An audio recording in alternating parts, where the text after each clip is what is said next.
है ना। चलो हम लोग शुरू करते हैं, ठीक है। तो आज हम लोग जो पढ़ने जा रहे हैं वो पॉलिटिकल साइंस के कॉन्सेप्ट को ये समझने जा रहे हैं कि कैसे धीरे धीरे ये कॉन्सेप्ट हमारे दुनिया में आए।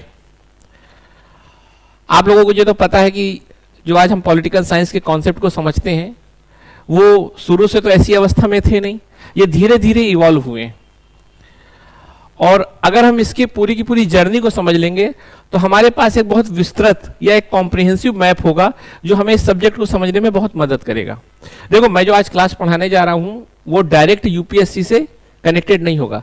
आप सोचो यूपीएससी में इससे डायरेक्ट सवाल आएंगे, ऐसा नहीं है। पर मैं इस क्लास को पढ़ने के बाद आपको सारे कॉन्सेप्ट जो यूपीएससी से रिलेटेड हैं, Indian constitution, rights and duty, citizenship, sovereignty, ये सारे कॉन्सेप्ट समझ में आएंगे बहुत अच्छे से, पढ़ने में भी मजा आएगा। और जो ये हम पढ़ेंगे सारे कॉन्सेप्ट, इसका वर्टिकल और हॉरिजॉन्टल दोनों डायमेंशन आपको बहुत अच्छे से पता चलेगा। तो चलो हम लोग पढ़ते हैं, है ना। तो हम लोग क्या करेंगे कि पहले एक शॉर्ट फॉर्म में पूरी जर्नी देख लेते हैं कि कैसे कुछ हुआ होगा, फिर हर टाइम पीरियड को हम एलोबरेट करते जाएंगे, तो एक पूरा का पूरा हमारे दिमाग में मैप बन जाएगा, है ना। जैसे मान लो सपोज करो हम यहां से शुरू करें अगर, ठीक है, यहां तक की पूरी जर्नी है, ठीक है। तो हमने आपको बताया कि सबसे पहले जो मनुष्य था, या मनुष्य कहिए या लंगूर कहिए, जो लंगूर था वो अपना जीवन जी रहा था और कोई पॉलिटिकल स्ट्रक्चर नहीं था।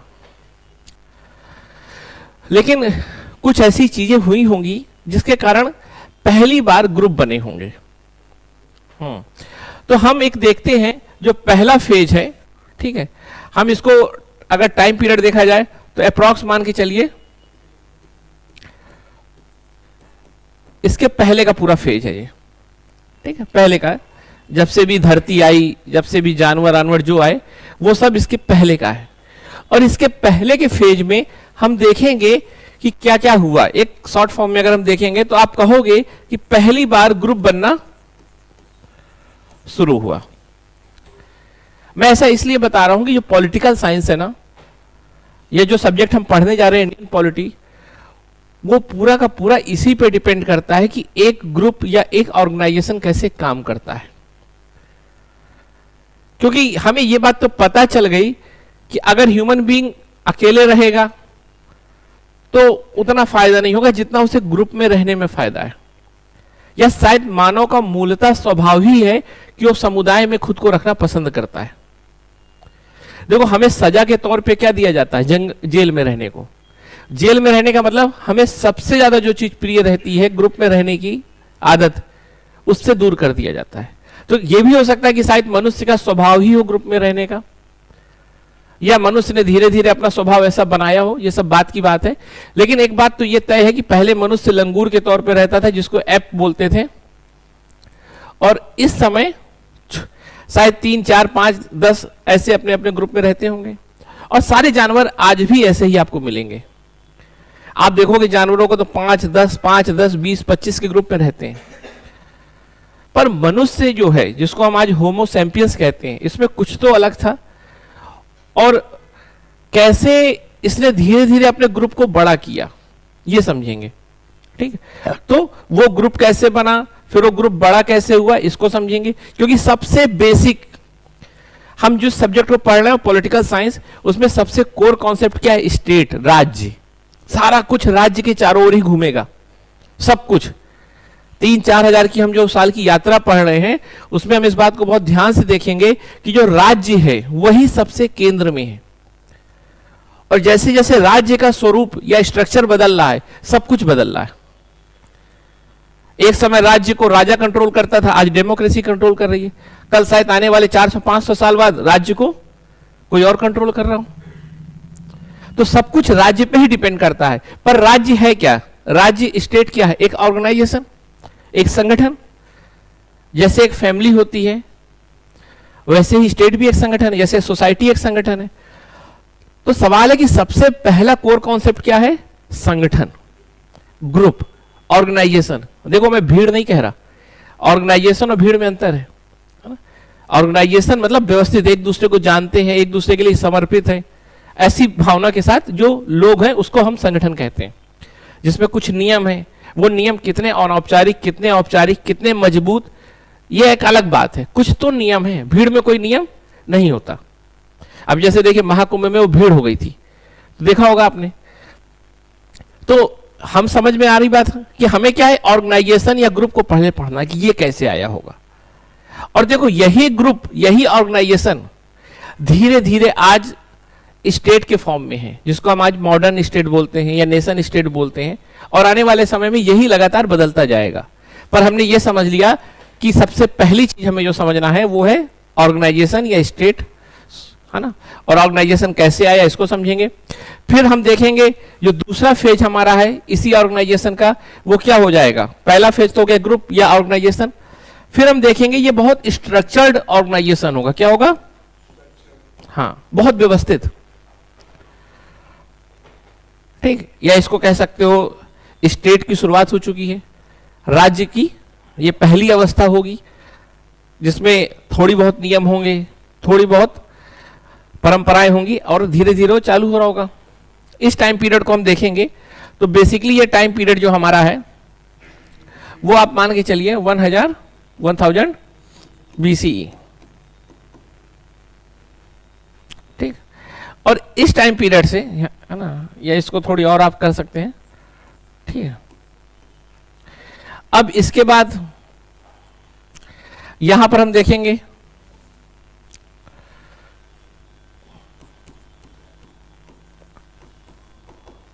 ये और व्यवस्थित होते हैं, जिसको हम सभ्यता या सिविलाइजेशन बोलते हैं।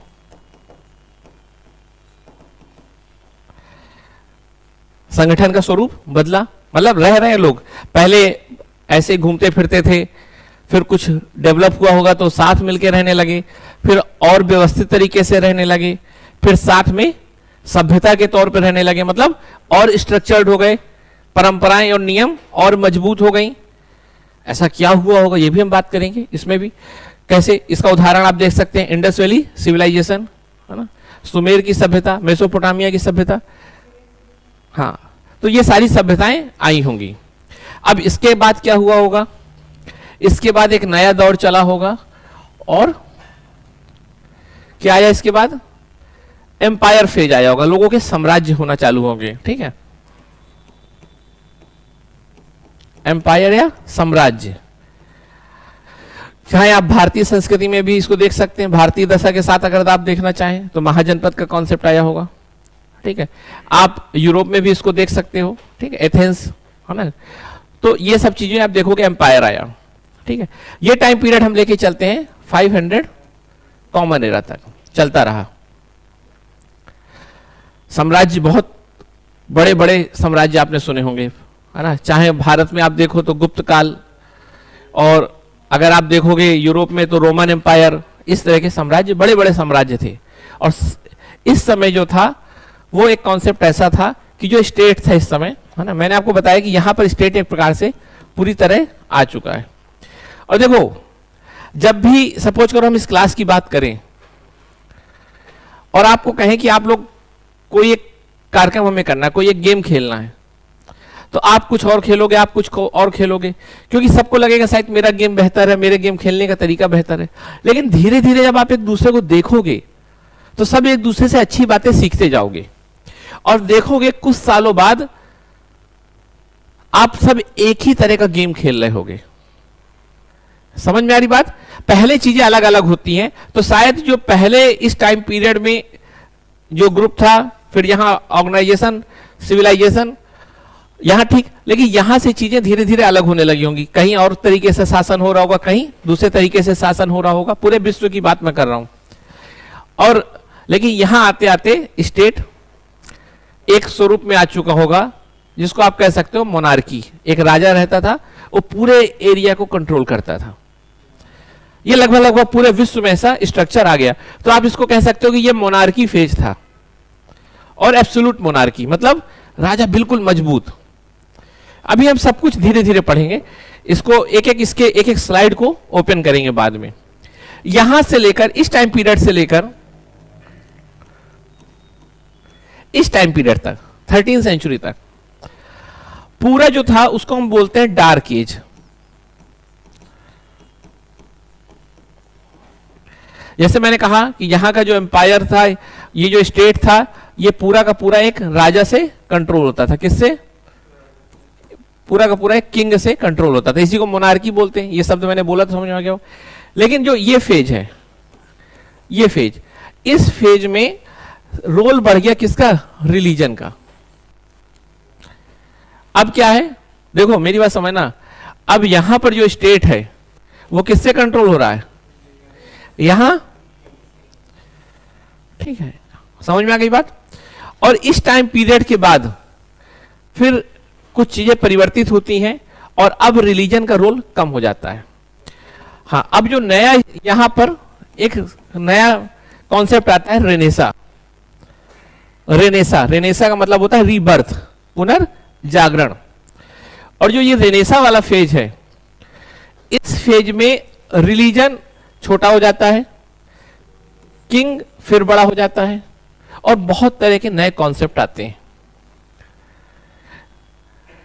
समझ में आ रही बात? और फिर 17वीं सेंचुरी तक नए नए विचार आते हैं, है ना। और जब नए विचार आते हैं तो इन विचारों को, ये तो रेनेसा हो गया, इन नए विचारों को जब हम इंप्लीमेंट करते हैं तो उसको बोलते हैं इनलाइटेंटमेंट। एक नया दौर आता है, इनलाइटेंटमेंट, प्रकाशमयी युग, ठीक है। और एक नए स्टेट का या एक नए तरह का स्टेट सबके सामने फिर आता है। और फिर कुछ समय के बाद, इस टाइम पीरियड के बाद, ये बेसिकली आप 17वीं सेंचुरी के बाद आप देखते हैं, यहां हम 1950 तक आ जाते हैं। बहुत तरह के चेंज आते हैं, लेकिन आपको उनको एक ही टाइम फ्रेम में देखना है। इस टाइम पीरियड में हमें पता है कि पूरे के पूरे वर्ल्ड में एक नया फिनोमेना आता है। सेकेंड वर्ल्ड वॉर होता है वो खत्म हो जाता है, यूरोप कमजोर हो जाता है, यूएसए ऊपर उठता है और कैपिटलिज्म और सोशलिज्म की लड़ाई चल रही होती है। ये सब आपको मैं अभी बताऊंगा धीरे धीरे। उन सब के परिणाम स्वरूप यहां पर एक नया स्ट्रक्चर डेवलप होता है और उसी को आज हम लोग जी रहे हैं। तो यहां तक की हमें यात्रा करनी है। साथ में अगर हम इस टाइम पीरियड से फिर 2024 के बाद की चर्चा करना चाहेंगे तो थोड़ी इसकी भी चर्चा करेंगे कि क्या नया होता है। तो याद रखना, ये पूरा हमारा क्या है, टाइमलाइन। इसको एक बार हम लोग फिर देखते हैं। सबसे पहले जो लंगूर थे वो धीरे धीरे मानव की तरफ बढ़े और उन्होंने ग्रुप बनाना सीखा, मतलब पॉलिटिकल साइंस की नींव रखी। ह्यूमन बीइंग पहली बार एज ए पॉलिटिकल एनिमल आया। और समझ में आ गई बात यहां तक? यहां से यहां तक ऑर्गेनाइजेशन थे, लेकिन कैसे थे? बहुत छोटे थे, बहुत अव्यवस्थित थे, अनौपचारिक रूप से थे, लेकिन उतने व्यवस्थित नहीं थे जितने आज हम लोग देख रहे हैं। पर चूंकि आपको पता है कि शुरुआत जो होती है वो ऐसी ही होती है।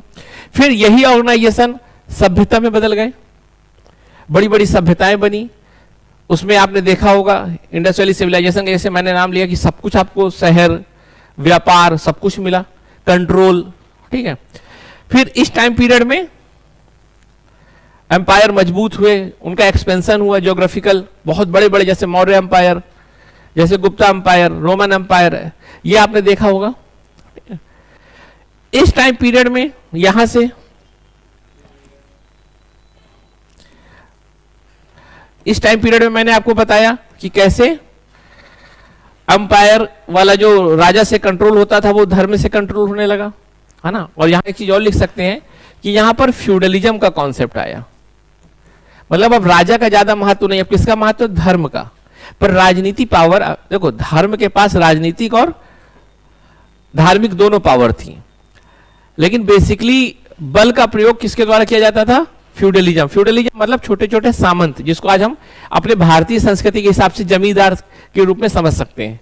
जैसे मान लो कि अगर हम आज से 1000 साल पहले यूपी को ले जाएं, सपोज कर यूपी ऐसा हो, तो एक राजा हो, वो बहुत कमजोर हो, बस नाम मात्र का हो, और स्थानीयता में जैसे बुंदेलखंड में कोई हो बड़ा शक्तिशाली जमींदार, एक पूर्वांचल में कोई बड़ा शक्तिशाली हो, उन्हीं सबको सामंत बोलेंगे।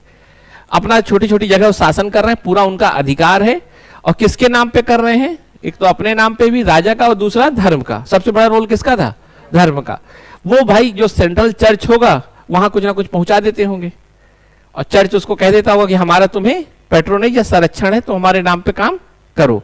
समझ में आ रही बात? अब इस टाइम पीरियड के बाद 1300 के बाद या 13th सेंचुरी के बाद मैंने आपको बताया रेनेसा या धर्म का महत्व कम हो गया, और जब धर्म का महत्व कम हुआ तो फिर राजा को स्पेस मिला, राजा फिर आ गया, फिर राजा मजबूत हुआ।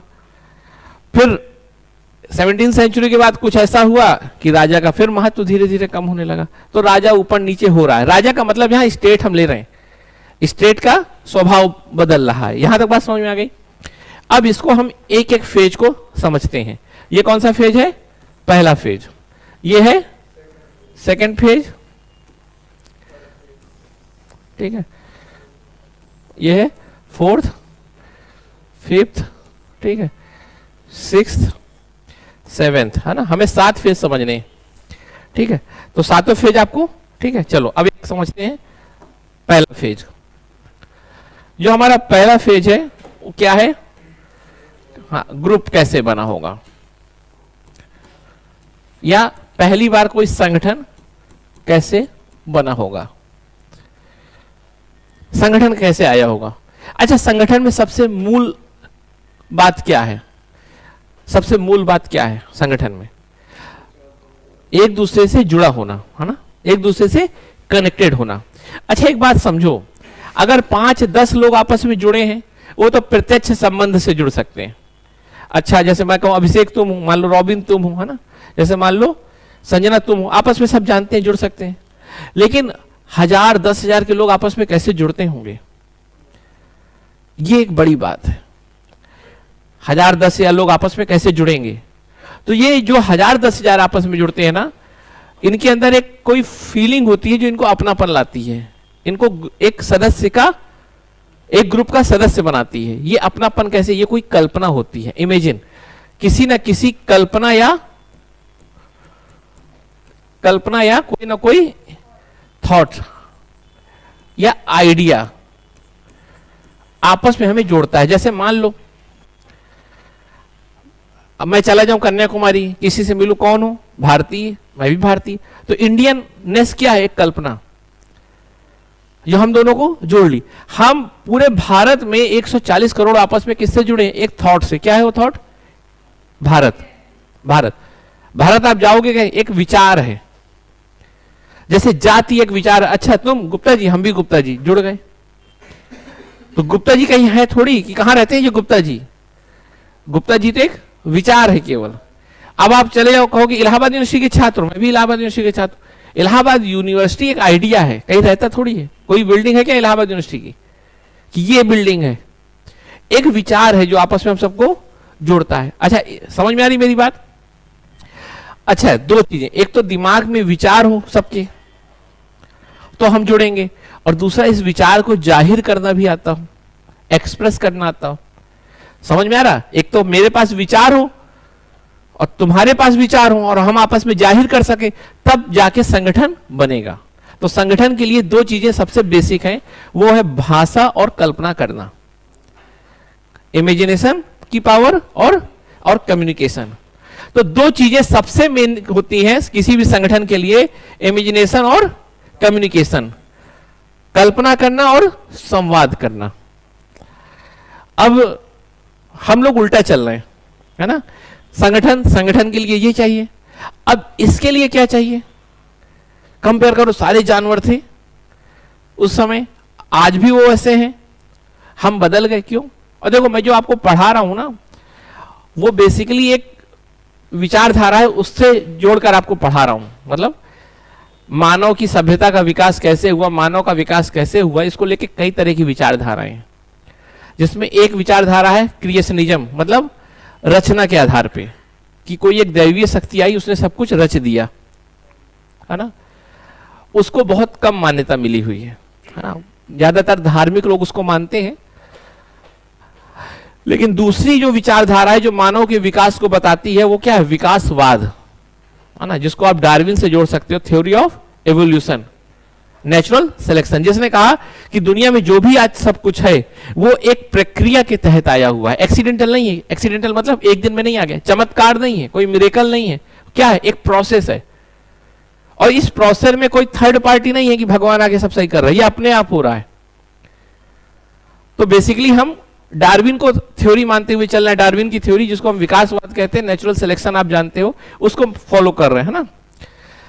तो जब भी हम लोग कुछ पढ़े ना, तो हमेशा ये पता हो कि हम जो पढ़ रहे हैं किसी एक विशेष विचारधारा को लेकर चल रहे हैं, ताकि हम लोगों के अंदर कोई रिजिडिटी ना आए, हम दूसरे विचारधारा को भी सुने, फिर दोनों के बीच में कंपेयर करें, तीसरा आइडिया जनरेट करें। समझ में आ रही बात? हाँ, किसी को दिक्कत तो नहीं? ठीक है। तो संगठन हमने देखा कि सबसे पहला है, संगठन बनता है किससे? इमेजिनेशन और कम्युनिकेशन।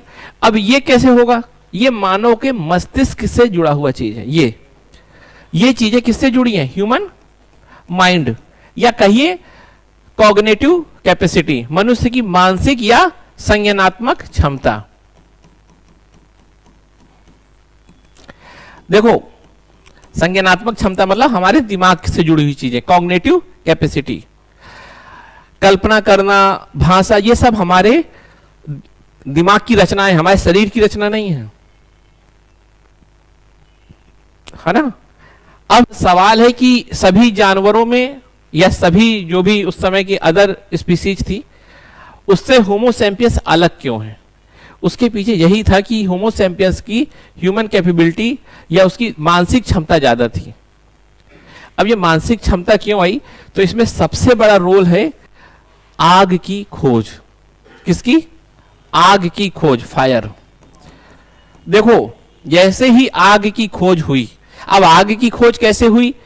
पता चला किसी ने दो पत्थर टकराए होंगे तो हो गया होगा, या कभी मान लो बिजली चमकी होगी तो हो गया होगा, देखा होगा किसी ने, फिर इंतजार किया होगा, फिर देखो अरे यार ये ऐसे करने से आग होती है, हो गया, उसे पता चल गया, है ना। तो आग की खोज हुई। तो आग की खोज से क्या हुआ? खाना जो था, जो फूड था, वो अब कैसा हो गया? कुक्ड फूड, मतलब पका हुआ भोजन। और जो कुक्ड फूड था, जो बचा हुआ भोजन था, जब मनुष्य पकाया हुआ खाना खाने लगा तो उससे एक फायदा हुआ। क्या फायदा हुआ? जो मनुष्य पहले सीधे जानवरों का शिकार करके खा लेता था, उससे बहुत ज्यादा एनर्जी लगती थी उसे पचाने में, डाइजेस्ट करने में। तो वो एनर्जी शरीर ले लेता था, तो दिमाग को एनर्जी कम मिलती थी, तो दिमाग कम काम करता था। ये हम लोगों के साथ भी होता है। हम लोग जब कमजोर महसूस करते हैं तो पढ़ाई में मन नहीं लगता है, लेकिन कई बार कहते हैं पढ़ो, दिमाग, शरीर थोड़ी चलाना, पढ़ते रहो, है ना। हमारा जो दिमाग है वो भी एनर्जी से काम करता है, और चूंकि एनर्जी तो पूरी शरीर ले जा रहा है किसको पचाने में? कच्चा मांस। तो एनर्जी हमारे दिमाग को मिल नहीं रही, दिमाग हमारा कमजोर चल रहा है। तो हुआ क्या कि हमने जब पका हुआ या पकाया हुआ खाना खाया तो हमारा एनर्जी बची, वो एनर्जी हमारे दिमाग को मिली और हमारा दिमाग तेज काम करने लगा।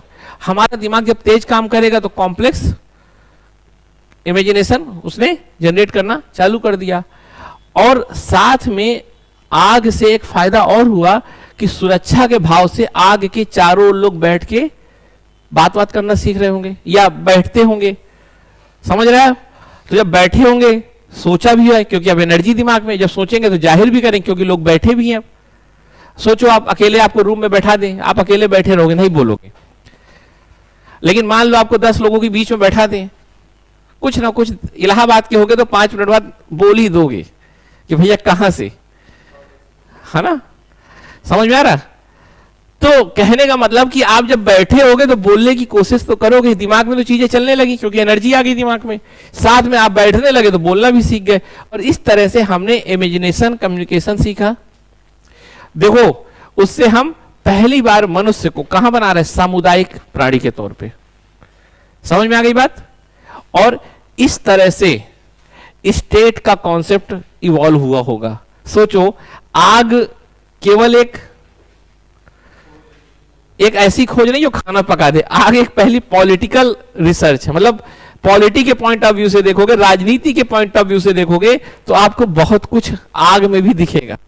ये होता है इंटीग्रेटेड अप्रोच पढ़ने का। तो अगर आपको कभी आग में निबंध लिखना हो तो समझ रहे हो आग का रोल कितना इंपॉर्टेंट है।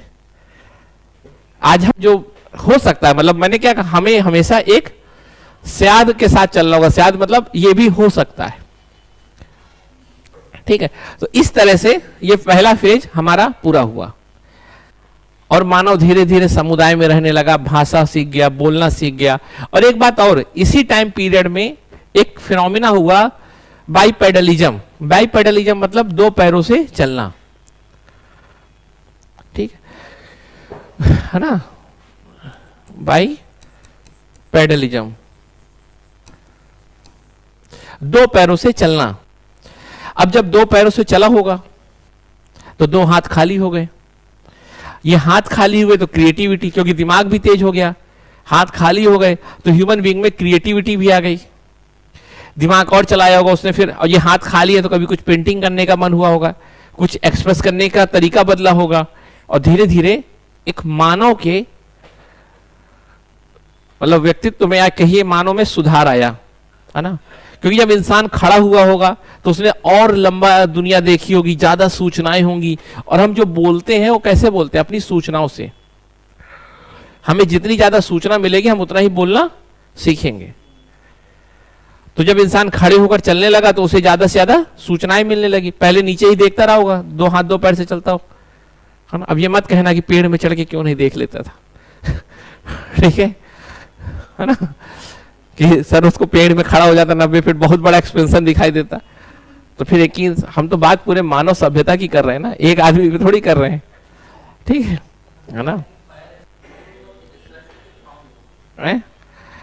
अभी ये सब मत पढ़ो, अभी ना पॉलिटिकल साइंस पे बात करते हैं। अब ये बात की बात है, फायर वाला को है ना, एक फायर साइंस अलग से चलाएंगे, अग्नि विज्ञान उसमें पढ़ेंगे, इलाहाबाद यूनिवर्सिटी में कोर्स लाएंगे अग्नि विज्ञान का। अब ये बात का डिस्कवर करेंगे, है ना, हम लोग इसको बाद में देखेंगे ये कैसे हुआ। पता चला कोई आया हो कि दिया हो किसी शख्स को, ये लो अग्नि, है ना, कुछ भी हो सकता है। चलो, तो ये हो गया हमारा पहला यूनिट। अब हम आते हैं सेकेंड यूनिट में, फेज टू। फेज टू क्या है? Structured organisation. अब आप कहोगे ये क्यों हुआ होगा? सबसे पहले आपको एक सवाल करना है कि क्यों हुआ होगा, ठीक है, क्यों हुआ होगा, ये सवाल सबसे इंपॉर्टेंट है। अभी तक हम लोग जो थे वो क्या थे, जो फर्स्ट फेज था हमारा वो कैसा था? हंटिंग का।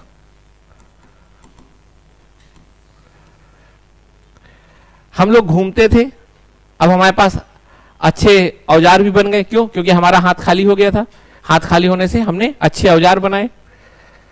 आग की खोज हो गई थी तो बढ़िया मारते थे, पकाते थे और खाते थे। तो जब मारना है, पकाना है और खाना है तो क्या करोगे? यहां पर कुछ मिले वहां चलो।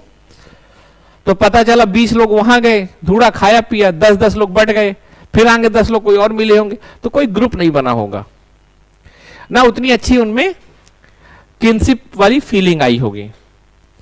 कुछ तो ऐसा हुआ होगा कि हम लोग एक जगह रहने लगे होंगे। अगर हम स्ट्रक्चर्ड ऑर्गेनाइजेशन की बात कर रहे हैं तो कुछ तो ऐसा हुआ होगा कि हम एक जगह रहने होंगे, और वही खोज है क्या? एग्रीकल्चर, है ना। और हम इस फेज में जो हमारा 10,000 BCE से बाद में है, उसमें हम क्या हो गए? हंटिंग से फार्मिंग की तरफ, ठीक है, हंटिंग टू फार्मिंग, ये फेज है। और हाँ, यहां पर क्या हुआ? एग्रीकल्चर की खोज हुई।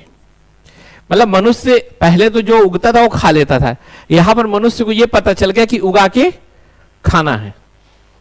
अब देखो, अब एक जगह रहने लगे हम, लंबे समय तक रहा होगा, 8 महीने, 9 महीने, 10 महीने, क्योंकि उगाया होगा तो खाने में समय लगेगा।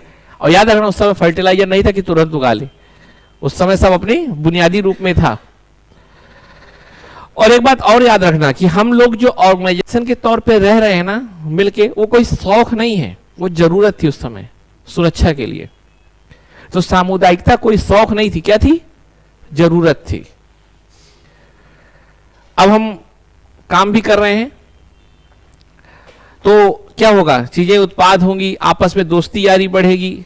अच्छा याद रखो, जैसे मान लो सब लोग, आप लोग अलग अलग रहते थे, यहां पर आके आपने साथ रहना शुरू किया, तो आपने क्या किया होगा? सबसे पहले कैसे आप रह पाओगे साथ? क्या करोगे बताओ? अरे आप 4 लोग रूम पार्टनर बनते हो तो क्या तय करते हो सबसे पहले? यस, सबसे पहले राइट्स एंड ड्यूटी। कहीं भी जब हम संगठन बनाएंगे तो सबसे पहली चीज होती है संगठन की खासियत, राइट्स और ड्यूटी का डिस्ट्रीब्यूशन होता है कि यार तुम ये कर लेना, हम ये कर लेंगे, तुम्हारे ये अधिकार है, हमारे ये। किसी भी संगठन का कोर हिस्सा क्या होता है? Rights and duty. एक फैमिली में भी राइट्स एंड ड्यूटी होती है, एक राज्य में भी राइट्स एंड ड्यूटी होती है। आप कोई संगठन बना लो, सबसे पहले वहां पर चर्चा होगी अधिकारों की और कर्तव्यों की, वो चाहे औपचारिक हो या अनौपचारिक हो।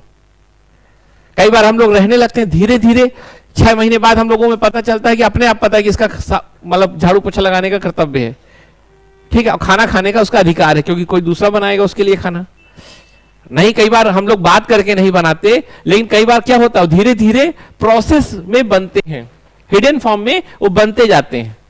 जैसे पता चला अभिषेक और सुधांशु में बन चुका है, या देखो हम लोग रोज जो चाय पीते हैं वो भी एक प्रकार से धीरे धीरे बन रहा है ना, कर्तव्य चाय गिराई तो हर चीज धीरे धीरे इवॉल्व होती है। हाँ ठीक है, तो जैसे मान लो आज तनु को अपने कर्तव्य निर्वाह, क्या शुद्ध हिंदी बोल रहा है अभिषेक, तो हम लगता है 10-15 दिन कुंभ में रहोगे तो हाँ संस्कृत बोलने लगेंगे, बहुत सुंदर, ठीक है। तो समझ में आई बात, तो इस तरह से तो फिर इसको भेज दो कुंभ में ही, संस्कृत इसका सब्जेक्ट है, सीख नहीं पा रही बेचारी तो चलो अभी ये पढ़ ले, है ना। तो इतना टेंशन ना लिया करो पढ़ाई का अभिषेक, तुम्हारे शरीर पे बोझ पड़ेगा, दिमाग में तो नहीं पड़ेगा दिमाग में तो तुम किसी का लोड नहीं लेते भाई, इतनी टेंशन नहीं लेना, है ना। अब समझ में आ गया। इस तरह से संगठन, देखो एक तो हो गया संगठन, रह रहे हैं, जानते हैं एक दूसरे को। लेकिन सपोज करो अगर हमने बात कर लिया कि तुम ये काम करोगे, तुम ये काम करोगे, तो उसी को तो कहते हैं स्ट्रक्चरल, समझ में, मतलब संगठन और क्या हो गया, संरचनागत हो गया, बेहतर बन गया। और ये बना कैसे होगा, मैंने आपको बताया एग्रीकल्चर के कारण लोग रहने लगे होंगे, चीजें ज्यादा तरीके से, ज्यादा कार्य भी हो गए होंगे। और देखो एक चीज और ध्यान रखना, इसी टाइम पीरियड में कहीं ना कहीं सरप्लस का कॉन्सेप्ट आया होगा, क्योंकि भाई जिसकी ज्यादा खेती हुई होगी उसके पास ज्यादा आ गया होगा।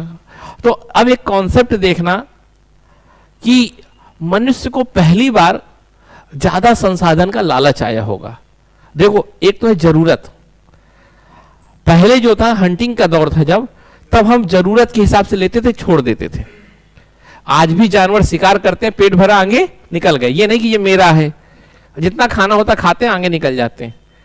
लेकिन मनुष्य ने जब खेती करना सीखी होगी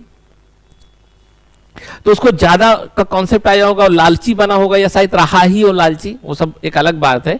लेकिन मनुष्य को सरप्लस के संसाधनों की आदत होगी, और कहीं ना कहीं शायद सरप्लस जिसके पास है उसके पास पावर रही होगी, तो मनुष्य को पावर की भी आदत आई होगी। पहले तो केवल शारीरिक पावर होती रही होगी, अभी इस टाइम से जो पहले का टाइम था उसमें तो जो ज्यादा हट्टा कट्टा वो पावरफुल, लेकिन अब संसाधनों की भी पावर हो गई होगी। समझ नहीं आ रही मेरी बात? अच्छा, मुझे एक दिमाग में याद आ रहा कि जब मैंने कहा कि आग की खोज से दिमाग तेज हुआ होगा, तो ये पालतू कुत्ते होते होंगे जिनको बना बनाया खाना मिल जाता होगा, उनका दिमाग भी तेज चलता होगा। सही है कि गलत? वो ज्यादा एक्टिविटी करते होंगे ना, बैठे बैठे खाते हैं आराम से, दिमाग में उनके भी कल्पनाएं चलती होंगी, है ना। इसको देखना प्रैक्टिकल करके आसपास कि जो गली का कुत्ता है या जिसको कच्चा खाना मिलता है और जिसको पक्का खाना मिलता है, उसके दिमाग में क्या असर हुआ है? क्यों? तुम्हारे 2 पैर से चलते हैं, 2 हाथ से? भाई 2 बाई मतलब 2 होता है ना भाई यार मेरे 2 मतलब 2, बाई शब्द पे भी महत्व दो, है ना। हिंदी और संस्कृत में तो जा रहे हो, इंग्लिश भी पढ़ना पड़ता है ठीक है ना।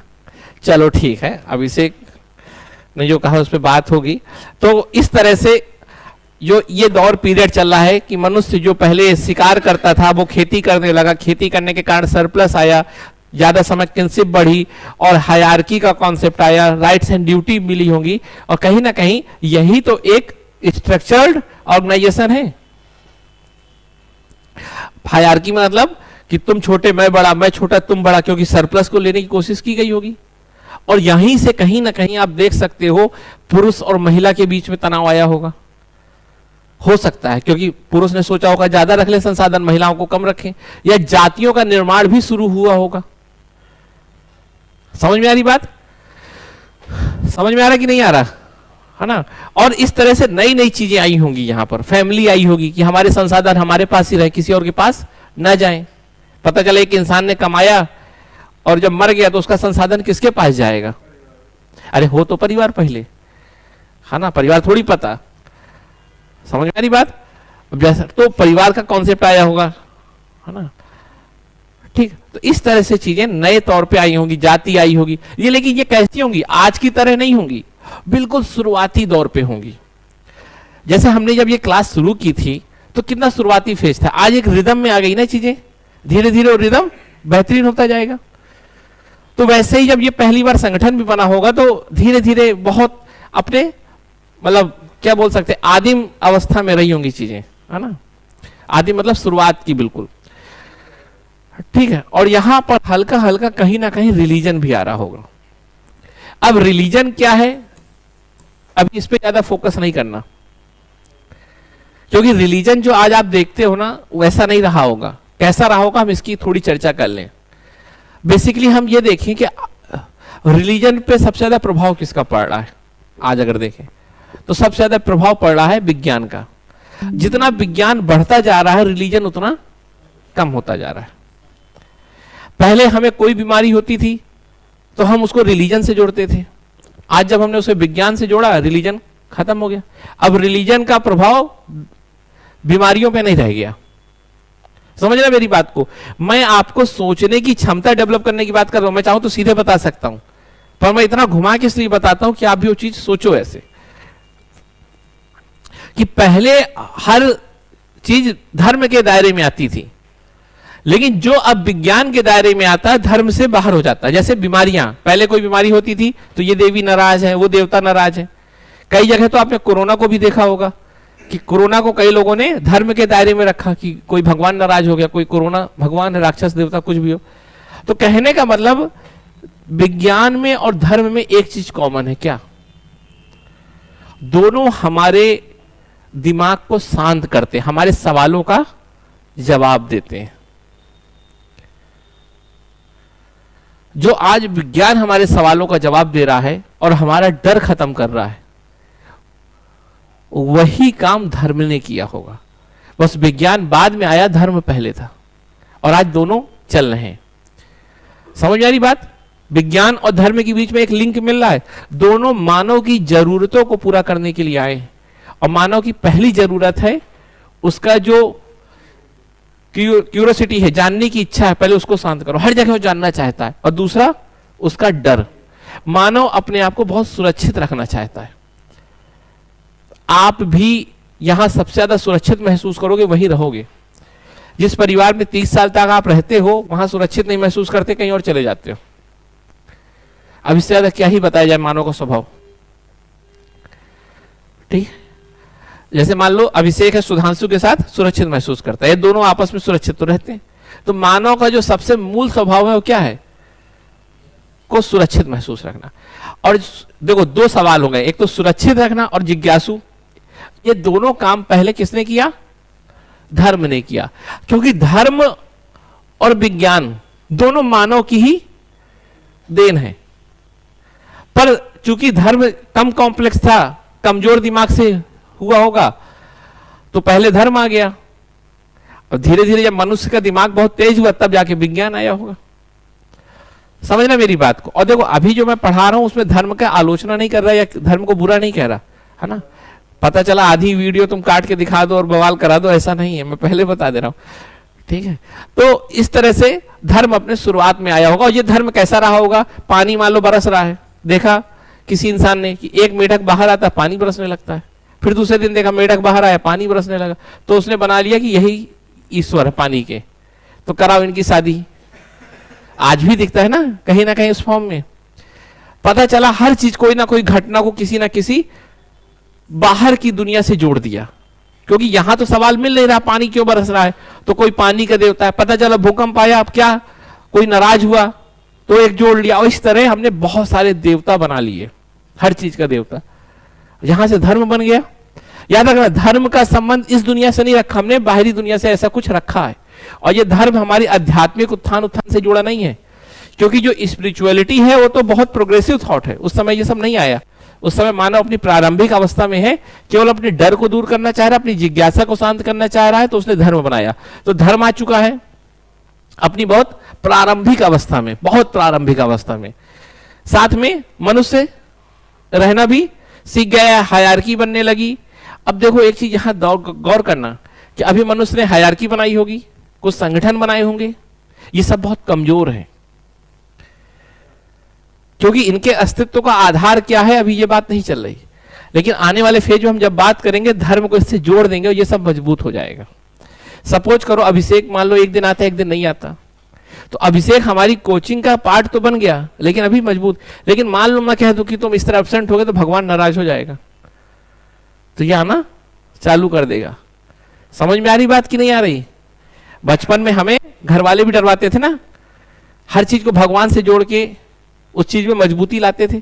तो मान लो सपोज करो यहां पर प्रारंभिक अवस्था में जातिवाद आया हो, सोचा हो किसी ने कि मैं ज्यादा संसाधन रख लूं, किसी को कम दूं, या महिला और पुरुष के बीच में आया हो और इसको भविष्य में जोड़ दिया गया होगा धर्म के साथ, और ये बन गई एक मजबूत संस्था।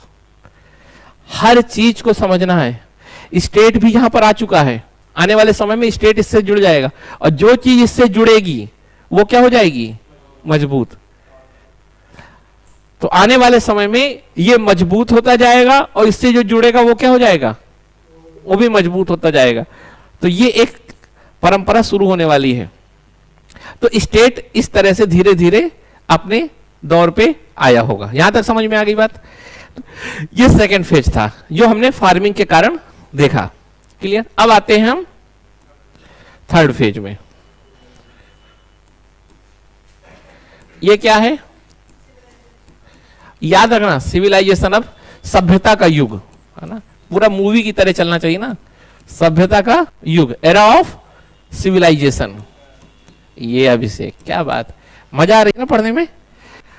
और अभी हमें बिल्कुल अपना मन खोल के पढ़ो, ये नहीं कि हम कोई सब्जेक्ट पढ़ रहे हैं, हम समझ रहे हैं दुनिया कैसे चल रही है, और उसमें भी हम ये मान के चल रहे हैं कि ये कुछ लोगों की बातें हैं, ऐसा नहीं कि यही सही है। क्लियर है ना? तो चलो ठीक है, आराम से दरबार अरबार करते रहो, है ना, क्योंकि कुछ लोग आज भी असभ्य हैं सभ्यता के युग में। तो जो असभ्य है वो बात कर सकते हैं। ठीक है ठीक है, तो चलो आगे चलते हैं। अब सज्जनों को लगा हो हे भगवान, है ना, कोई नहीं, समर्पण तो होना चाहिए दोस्ती के लिए, नहीं तो भगवान नाराज हो जाएगा ना।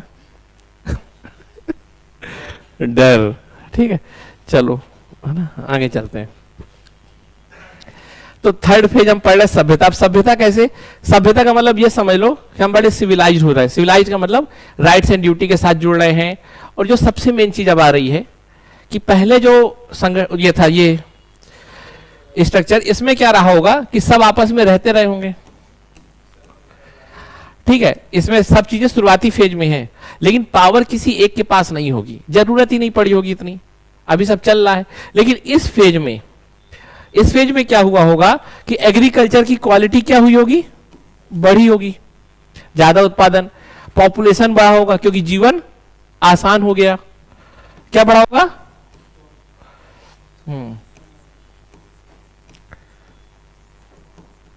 पॉपुलेशन बढ़ी होगी, जीवन आसान हुआ होगा। साथ में इसी के कारण ट्रेड बढ़ा होगा,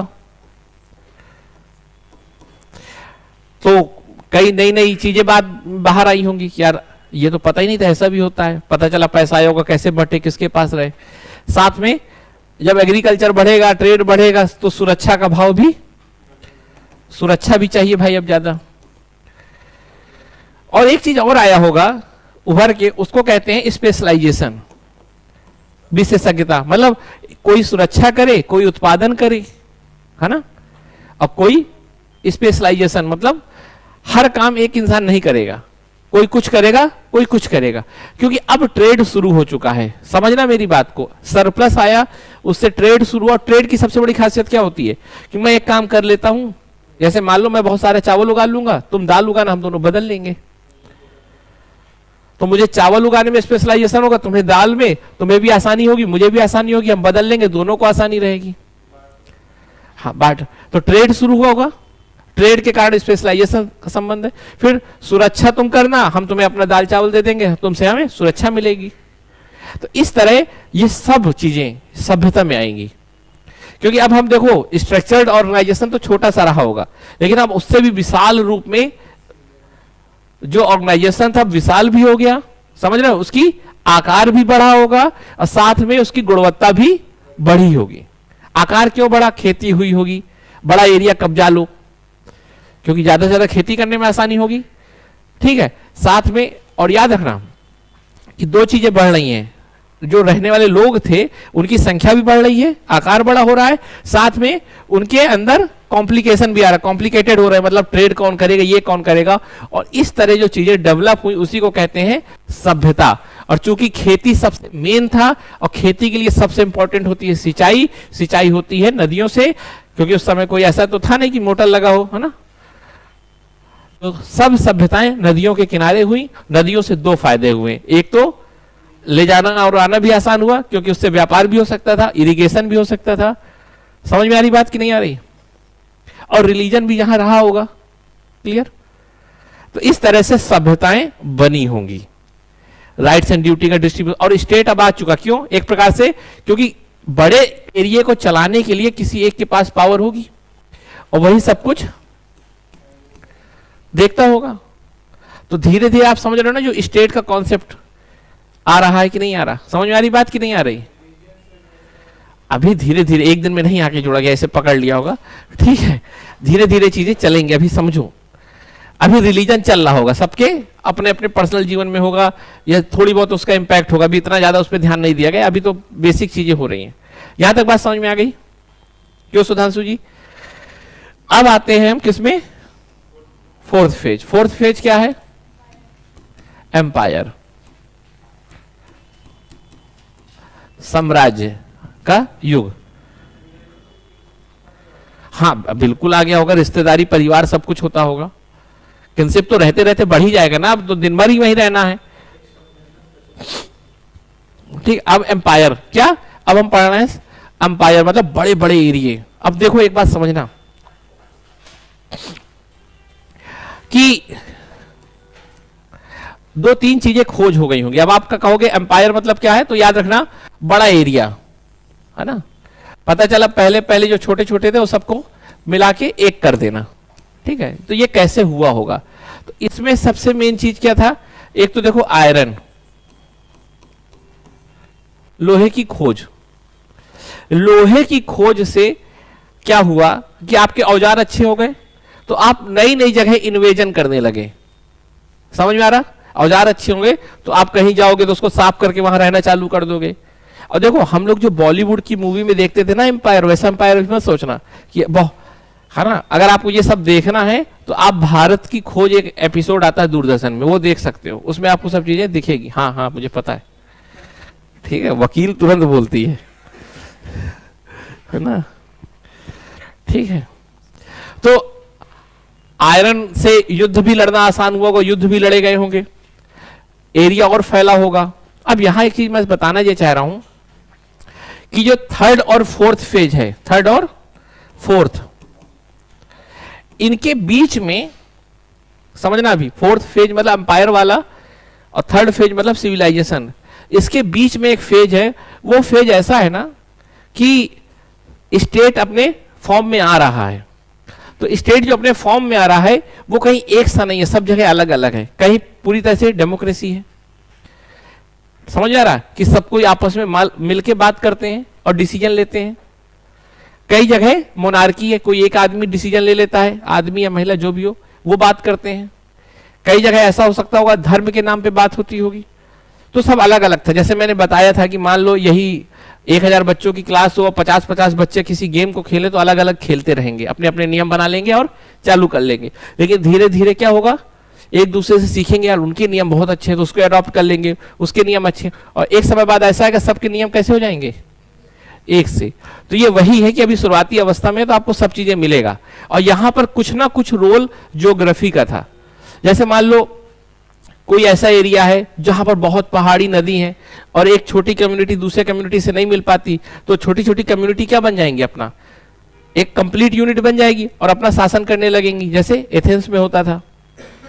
ठीक है, जैसे आज की डेट में अगर आप अफगानिस्तान में देखोगे तो इसका असर दिखता है। अफगानिस्तान में कोई एक मजबूत सरकार कभी नहीं बन पाती, उसके पीछे रीजन है कि मजबूत सरकार तभी बनेगी ना जब उसका कंट्रोल हो। और अफगानिस्तान पूरा पहाड़ में है, पहाड़ में एक यहां पर रह रहे हैं कुछ लोग, यहां रह रहे हैं कुछ लोग, सब अपना अपने हिसाब से चल रहे हैं, तो वहां थोड़े थोड़े ट्राइबल ग्रुप्स होते हैं, तो ज्योग्राफी का असर होता है। अब यहां मान लो खूब प्लेन है, वहां पर सेंट्रलाइज्ड पावर हो सकती है, क्योंकि एक इंसान कहीं भी जा सकता है, पता चले किसी ने विद्रोह किया वहां तुरंत पहुंच जाए, उसकी सूचना का आदान प्रदान होगा, है ना, ट्रेड का आदान प्रदान होगा। तो कहीं ना कहीं ज्योग्राफी का भी असर पड़ता है शासन व्यवस्था में।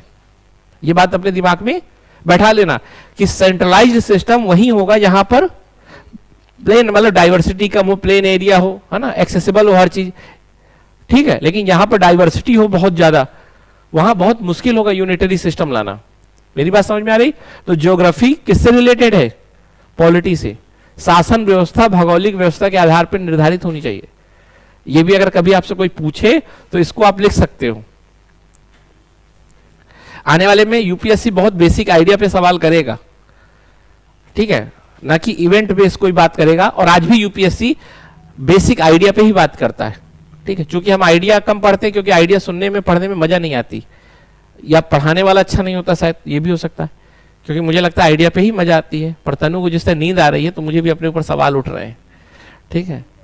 3 कप चाय पी है, अगर एक को सोई और नींद आई, है ना, क्योंकि तुम्हारा अधिकार तो है सोने का, पर कर्तव्य है किसी और को नींद नहीं आनी चाहिए। मान लो तुमने जमाई ली और किसी और को आई, तो फिर, है ना, 3 चाय का 90 रुपये वसूला जाएगा, ठीक है। और सुधांशु इंस्पेक्टर, है ना, जमाई इंस्पेक्टर, ठीक है, और जिसमें 30% सुधांशु को दिया जाएगा, 90 रुपए का 30% सुधांशु अपना खर्चा करें, है ना। तो ये सुधांशु, ठीक है। इससे क्या होता है, मानव की नेचर के अनुसार शासन व्यवस्था होनी चाहिए। मानव लालची है, उसका तो जोड़ो ठीक है। चलो, तो ये समझ में आ रहा। अब एम्पायर में क्या हुआ होगा मैं यहां बताना चाह रहा हूं थोड़ी आपको। स्टेट बड़ा हो रहा है। अब जब बड़ा होगा, युद्ध हुए होंगे, राजा बना होगा पावरफुल, उस राजा ने कंट्रोल रखने को कुछ ना कुछ साइकोलॉजिकल गेम खेला होगा। समझना मेरी बात को, क्या कहना चाह रहा हूं। जैसे मान लो अभी आप 100 बच्चे हो, तो मैं एक एक को जानता हूं, और आपको भी पता है कि अगर कोई शैतानी करेगा तो मैं उसको मार के या उसको प्यार से समझा सकता हूं, ठीक। लेकिन मान लो आप 25,000 30,000 लोग हो जाओ, तो मैं एक बात तो ये क्लियर हो गया कि अब आपको शारीरिक क्षमता से नहीं रोक सकता, तो कुछ ना कुछ मुझे मानसिक घुट्टी पिलानी होगी आपको कि आप मेरे कंट्रोल में रहो। वो मानसिक घुट्टी थी, राजा ने रिलीजन को खुद के साथ जोड़ा और खुद को बताया कि मैं हूं देवता का पुत्र या डिवाइन, और मेरे ऊपर सवाल मत करना। समझ में आया? और क्योंकि सेना तो थी उसके पास, पर सेना किससे लड़ती? अगर मान लो 10,000 लोगों के ऊपर वो राज कर रहा है, 10-10 हजार में 1,000 तो सेना होगी, तो सब अगर विद्रोह कर देते तो 1,000 तो खत्म। तो उसने सोचा होगा कि मैं 9,000 या 10 के 10,000 को शांत कर दूंगा अपनी मानसिक घुट्टी पिला के, कि मुझे धर्म के साथ जोड़ लिया। और साथ में जो थोड़ी बहुत बोले होलेगा, सवाल जवाब करेगा, उसके लिए 1,000 सेना खड़ी है। ऐसे कुछ सिस्टम बना होगा। तो भाई चलने लगी व्यवस्था, राजा धर्म जुड़ गए। क्या क्या जुड़ गया, समझना मेरी बात को, स्टेट और रिलीजन आपस में जुड़ गया। और स्टेट अभी भी लोगों को सुरक्षा का भाव दे रहा है। समझ में आ रही बात? हाँ, अभी भी लोगों को सिक्योरिटी का भाव दे रहा है, लेकिन अब रिलीजन से जुड़ने के कारण प्रभाव बदलेगा। और यहां मैं ये बताना चाह रहा हूं, स्टेट का स्वरूप बदल रहा है। अब स्टेट किसके साथ जुड़ रहा है? रिलीजन के साथ। और ये चीजें अभी आपको नेक्स्ट लेवल में पता चलेगा कितना खतरनाक साबित होने वाला है। अभी नहीं, अभी तो स्टेट जैसा था ठीक है, अब रिलीजन के साथ जुड़ेगा। अब मेरा कहने का मतलब है कि जो एम्पायर फेज है उसमें क्या है, एक बहुत बड़ा राजा का साम्राज्य होता है, राजा उसमें शासन करता है। अच्छा राजा है तो चलो ठीक है भाई, वो जनता का कल्याण कर रहा है। क्रूर राजा है तो वो शोषण कर रहा है और धर्म के नाम पे खुद को स्थापित मान रखा है। तो राज्य मतलब राजा, राजा मतलब राज्य, और दोनों क्या हैं, भगवान के द्वारा बनाई गई संस्थाएं। तो अब स्टेट का एक स्वरूप क्या हो गया, स्टेट क्या है, डिवाइन। स्टेट क्या है, डिवाइन। तो स्टेट के ऊपर कोई सवाल नहीं कर सकता, समझना मेरी बात को। और यहां पर इस फेज में जो बातें निकल के आई होंगी शुरुआती दौर में, वो क्या क्या है, स्टेट क्या हो गया, डिवाइन हो गया, राजा भी डिवाइन हो गया, स्टेट मतलब किंग, किंग मतलब स्टेट, और दोनों डिवाइन हो गए। और जब ये सब डिवाइन हो चुका तो राजा का उद्देश्य अब जनता होगा कि भगवान होगा, है ना। तो राजा अब सब कुछ क्या हो गया, जो शासन होने लगा वो कैसा होने लगा, गॉड सेंट्रिक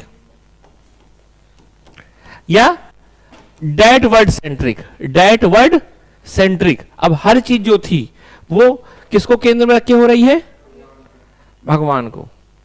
अभी भी देखो राजा और धर्म दोनों हैं, लेकिन राजा अभी भी धर्म के सहारे पे चलना चालू करेगा, क्योंकि सेना का पावर बहुत कम होता है, साइकोलॉजिकल घुट्टी देनी ही पड़ेगी। और लोगों को किसके साथ जोड़ा गया, स्टेट किसके साथ हो गया, स्टेट प्लस राइट्स और सिटीजन प्लस ड्यूटी। नागरिकों के केवल कर्तव्य हो गए, नागरिकों के अधिकार नहीं रहे, नागरिकों के केवल क्या हो गए, कर्तव्य।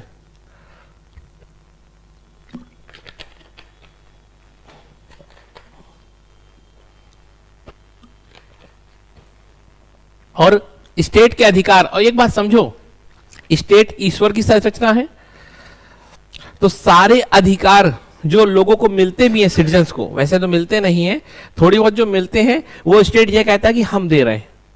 जैसे हमारे घर वाले नहीं कई बार कहते पढ़ा लिखा दिया बहुत है, एहसान जताते हैं जैसे ना, कि इतना कर दिया बहुत है। जैसे अभय सिंह वाला एक मुद्दा भी देख रहे होगे, उसके साथ यही, तो कई बार तो वैसे ही राज्य भी एहसान करता था कि तुम्हें खाना पीना इतना दे रहे हैं, बहुत है। समझ में आ रहा, ऐसा कुछ फिनोमिना हुआ कि पूरी की पूरी जो जनता है वो एहसान पे, किसके, त्राहिमाम त्राहिमाम, राजा के।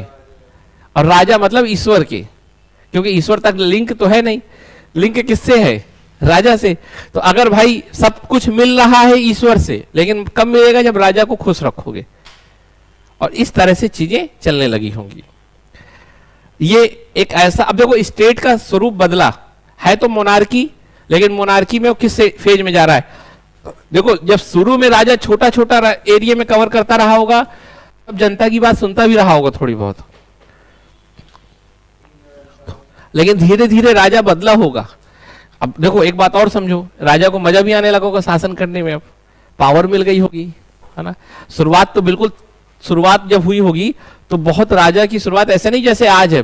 जैसे मान लो आप 10 लड़के कहीं एक जगह रह रहे हो, किसी एक को बना दोगे, अच्छा तुम सब देखना हिसाब किताब, ठीक है, और हम लोग आराम से रहेंगे, तो वो भी सोचेगा हाँ, लेकिन वो अत्याचार नहीं कर पाएगा, क्योंकि 10 लोग मिलके कभी भी उसे हटा सकते थे। लेकिन थोड़ी थोड़ी देर बाद उसे मजा आने लगेगा, तो पता चलो घपला करने लगेगा हिसाब में, उसके पास पैसा ज्यादा होने लगेगा। फिर पता चला अभिषेक को चाय पिला दी, अभिषेक उसकी तरफ हो गए, फिर रॉबिन को चाय पिला रहा, रोज रॉबिन हो गए, 2 लोग हो गए। अब उसने प्लान बनाया होगा कि देखो हम तीनों हैं, मैं शासन करूंगा, तुम दोनों को केयर करूंगा, ठीक है, इन 7 को दबा के रखना है। समझ में आ रही बात। फिर पता चला एक नई जनरेशन आई होगी, है ना, नई जनरेशन में 7 के पालो 14 बच्चे हुए और उन 3 के हुए, लेकिन बच्चों को तो लगा ये शुरू से हम शासन ही हमारे ऊपर होता था, तो अपने आप को कमजोर मानने लगे होंगे, उसको ऊपर मानने लगे होंगे। नई जनरेशन में और परंपरा बढ़ी होगी और धीरे धीरे गैप लंबा बन गया होगा। जब कम से कम 200-300 बच्चे हो गए होंगे, ये रहे होंगे 10 लोग, अब इनको डर भी लगा होगा, तो इन्होंने कुछ लोगों को सैलरी दी होगी, कभी भीड़ मुझे मारने आए तो तुम बचा लेना। फिर जब 1000 लोग हो गए होंगे, और ये लोग रहे होंगे केवल 100 लोग या 10 लोग 20 लोग, तो इन्होंने फिर धर्म का सहारा लिया होगा, सबको एक घुट्टी पिलाई होगी। समझ में आ रहा कुछ? आ रहा है कि नहीं आ रहा? हमें पढ़ना नहीं है, हमें केवल सीखना है कि चीजें कैसे होती हैं, क्योंकि किताबों में जो भी लिखा है अगर आप उसको अपने डेली लाइफ से नहीं जोड़ सकते। हाँ, जैसे मान लो अभी हो, मेरे पापा से बोलचाल बहुत कम हो, पापा ऐसे हो कि देवता से आए हैं, देवता के यहां से, और मैं आने वाले समय में जब मेरा बच्चा आएगा वो भी डरा रहेगा पापा से कि यार पिताजी की हिम्मत नहीं होती तो मैं क्या बोलूं। ठीक है, तो इस तरह चीजें क्या होती हैं, परंपराएं बनती हैं। तो सारी चीजें हम लोग जो देख रहे हो परंपरा हो सकती है। तो यहां तक बात समझ में आ गई कि नहीं आई? ठीक, तो भाई अब ये हो गया, अब आगे चलते हैं। अब कौन सा फेज है? हाँ, जिसको हम बोल सकते हैं सामंतवाद या फ्यूडलिज्म।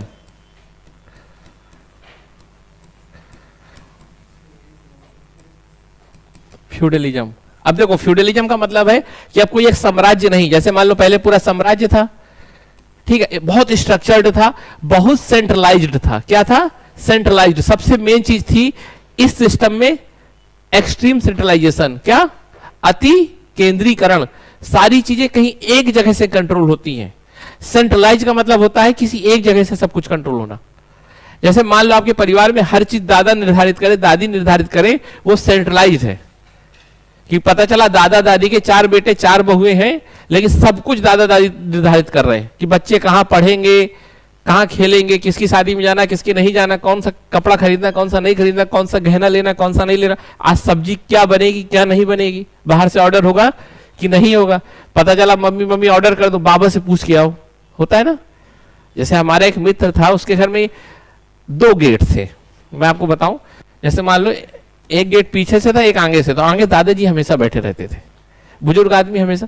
लेकिन एक्सट्रीम सेंट्रलाइजेशन, अगर उस दोस्त को खेलने ले जाना है तो उसकी मम्मी पापा से पहले पूछो। एक तो जब हम लोग 11-12 साल के होते थे और दोस्त मिलते थे तो मम्मी पापा से पूछो।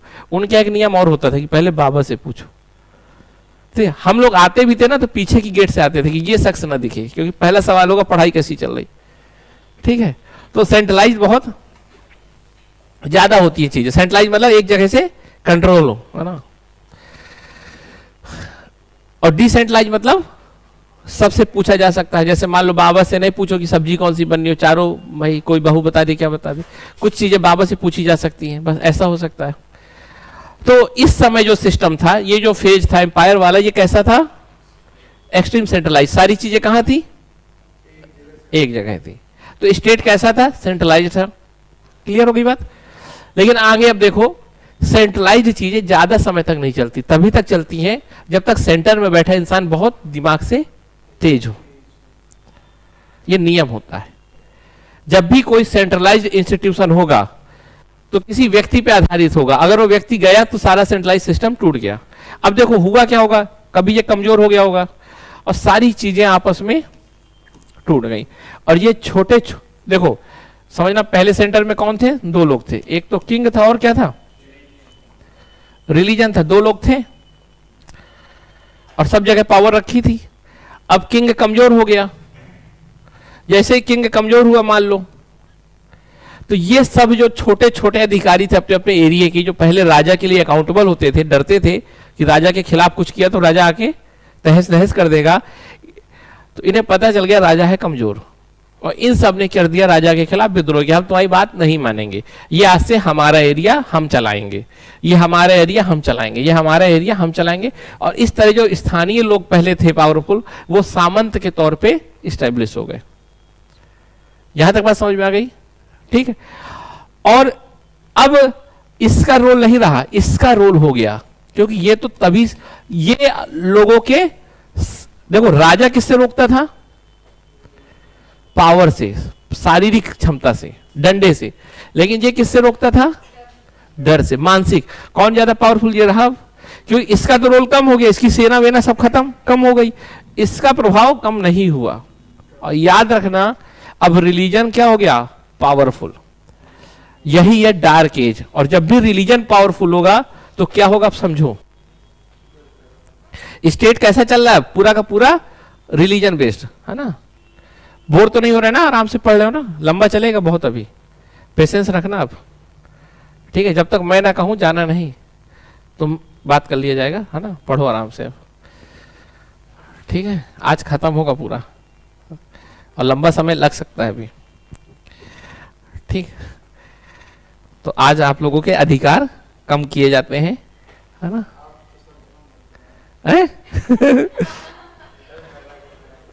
नहीं, ये हम लोगों के बीच में एक लॉजिकल कॉन्ट्रैक्ट था। मैं साइकोलॉजिकल कोई घुट्टी नहीं पिला रहा, जरूरत है।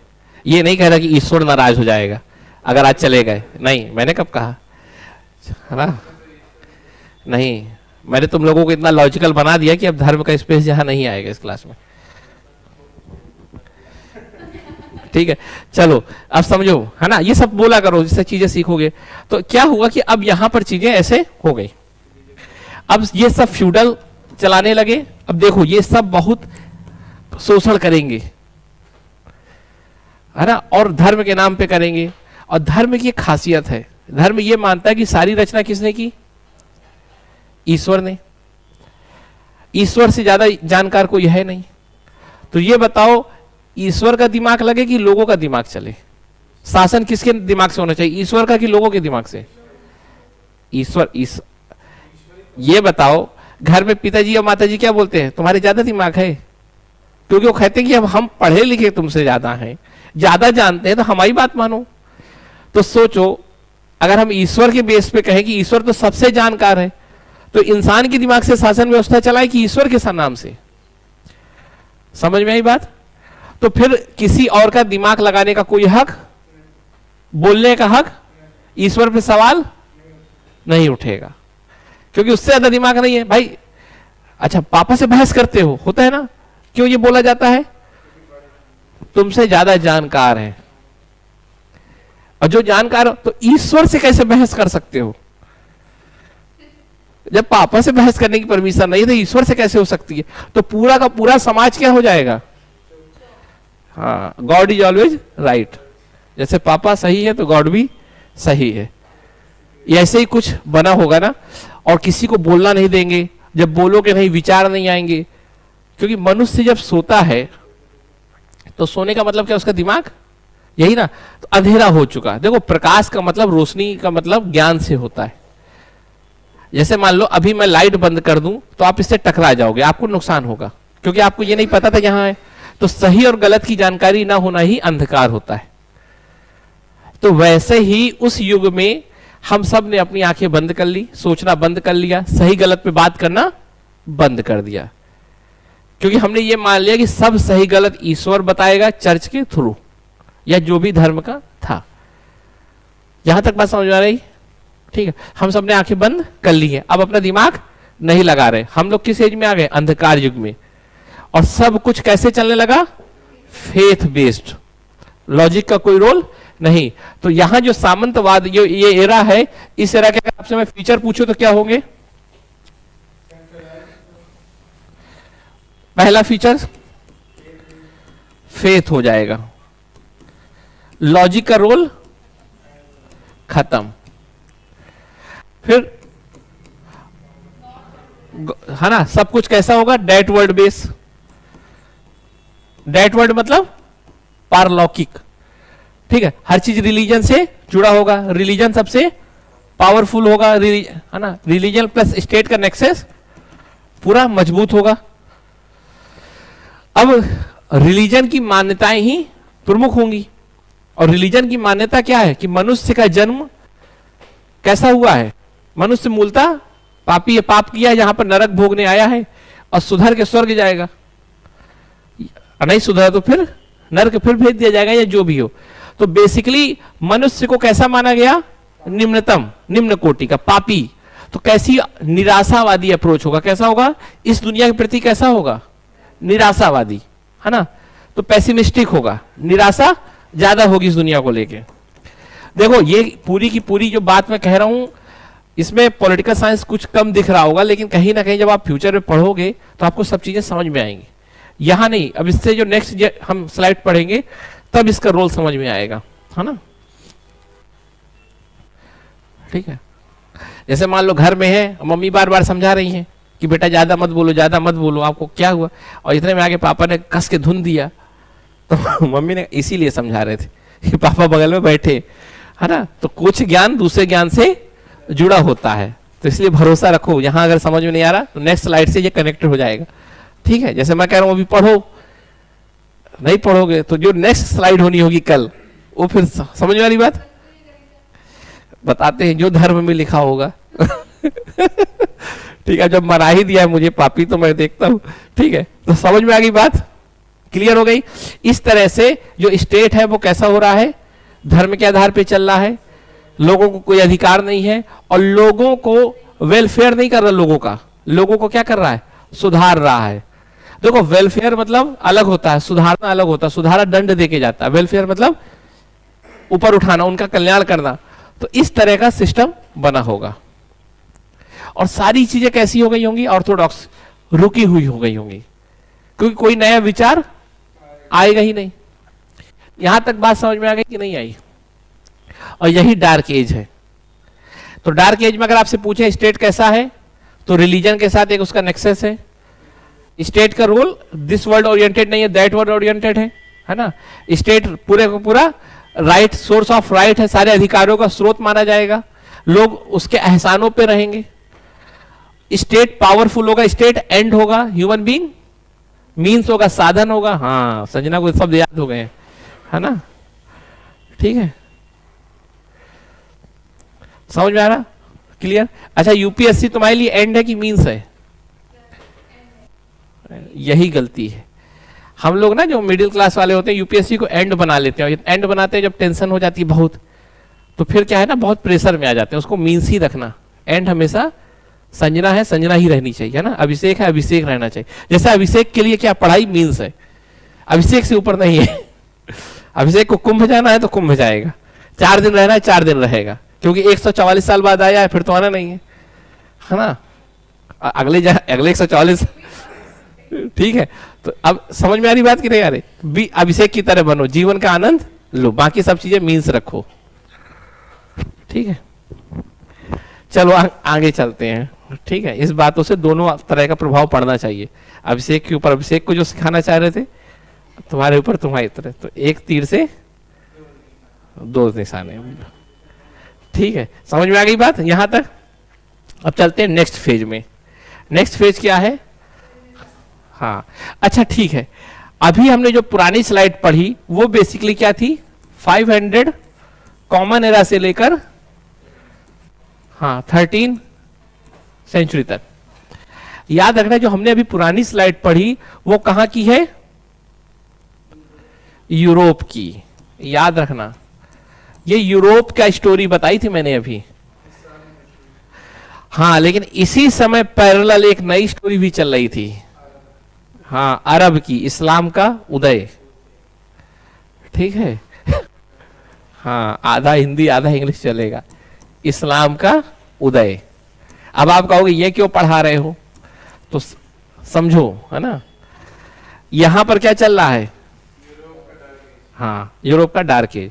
लेकिन यहां अरब में आ जाते हैं। अरब एक प्रायद्वीप है।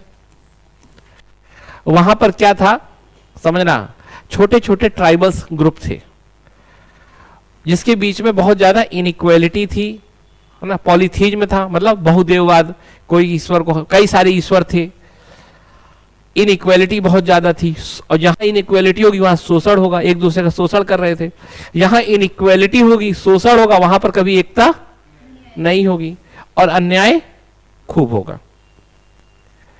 तो इस प्रायद्वीप में ट्राइबल्स ग्रुप रहते थे। वहां क्या क्या था, छोटे छोटे जो ग्रुप रहते थे, ये लोग कैसे थे, इनइक्वालिटी, बहुत ज्यादा अन्याय, एक दूसरे का शोषण करना चाहते थे, व्यापार अनैतिक तरीके से करते थे, पॉलीथीज्म था। इसी समय एक वहां पर व्यक्ति पैगंबर मोहम्मद, है ना, आते हैं और वो ज्ञान देते हैं, है ना। जो भी ज्ञान देते हैं उसका सार ये था कि वो बेसिकली क्या लाना चाहते हैं, समानता। समानता, समझ में आ रही बात, समानता लाना चाहते हैं। समानता से क्या आएगा, एकता। तो यूनिटी, इक्वालिटी, और जो गलत करेगा उसके साथ अन्याय जो किया उसका बदला भी, तो मतलब न्याय बहुत जरूरी है। और इस तरह से इस्लाम जो बेसिकली तीन बातों को बहुत प्रमोट करता था उस समय, वो क्या था?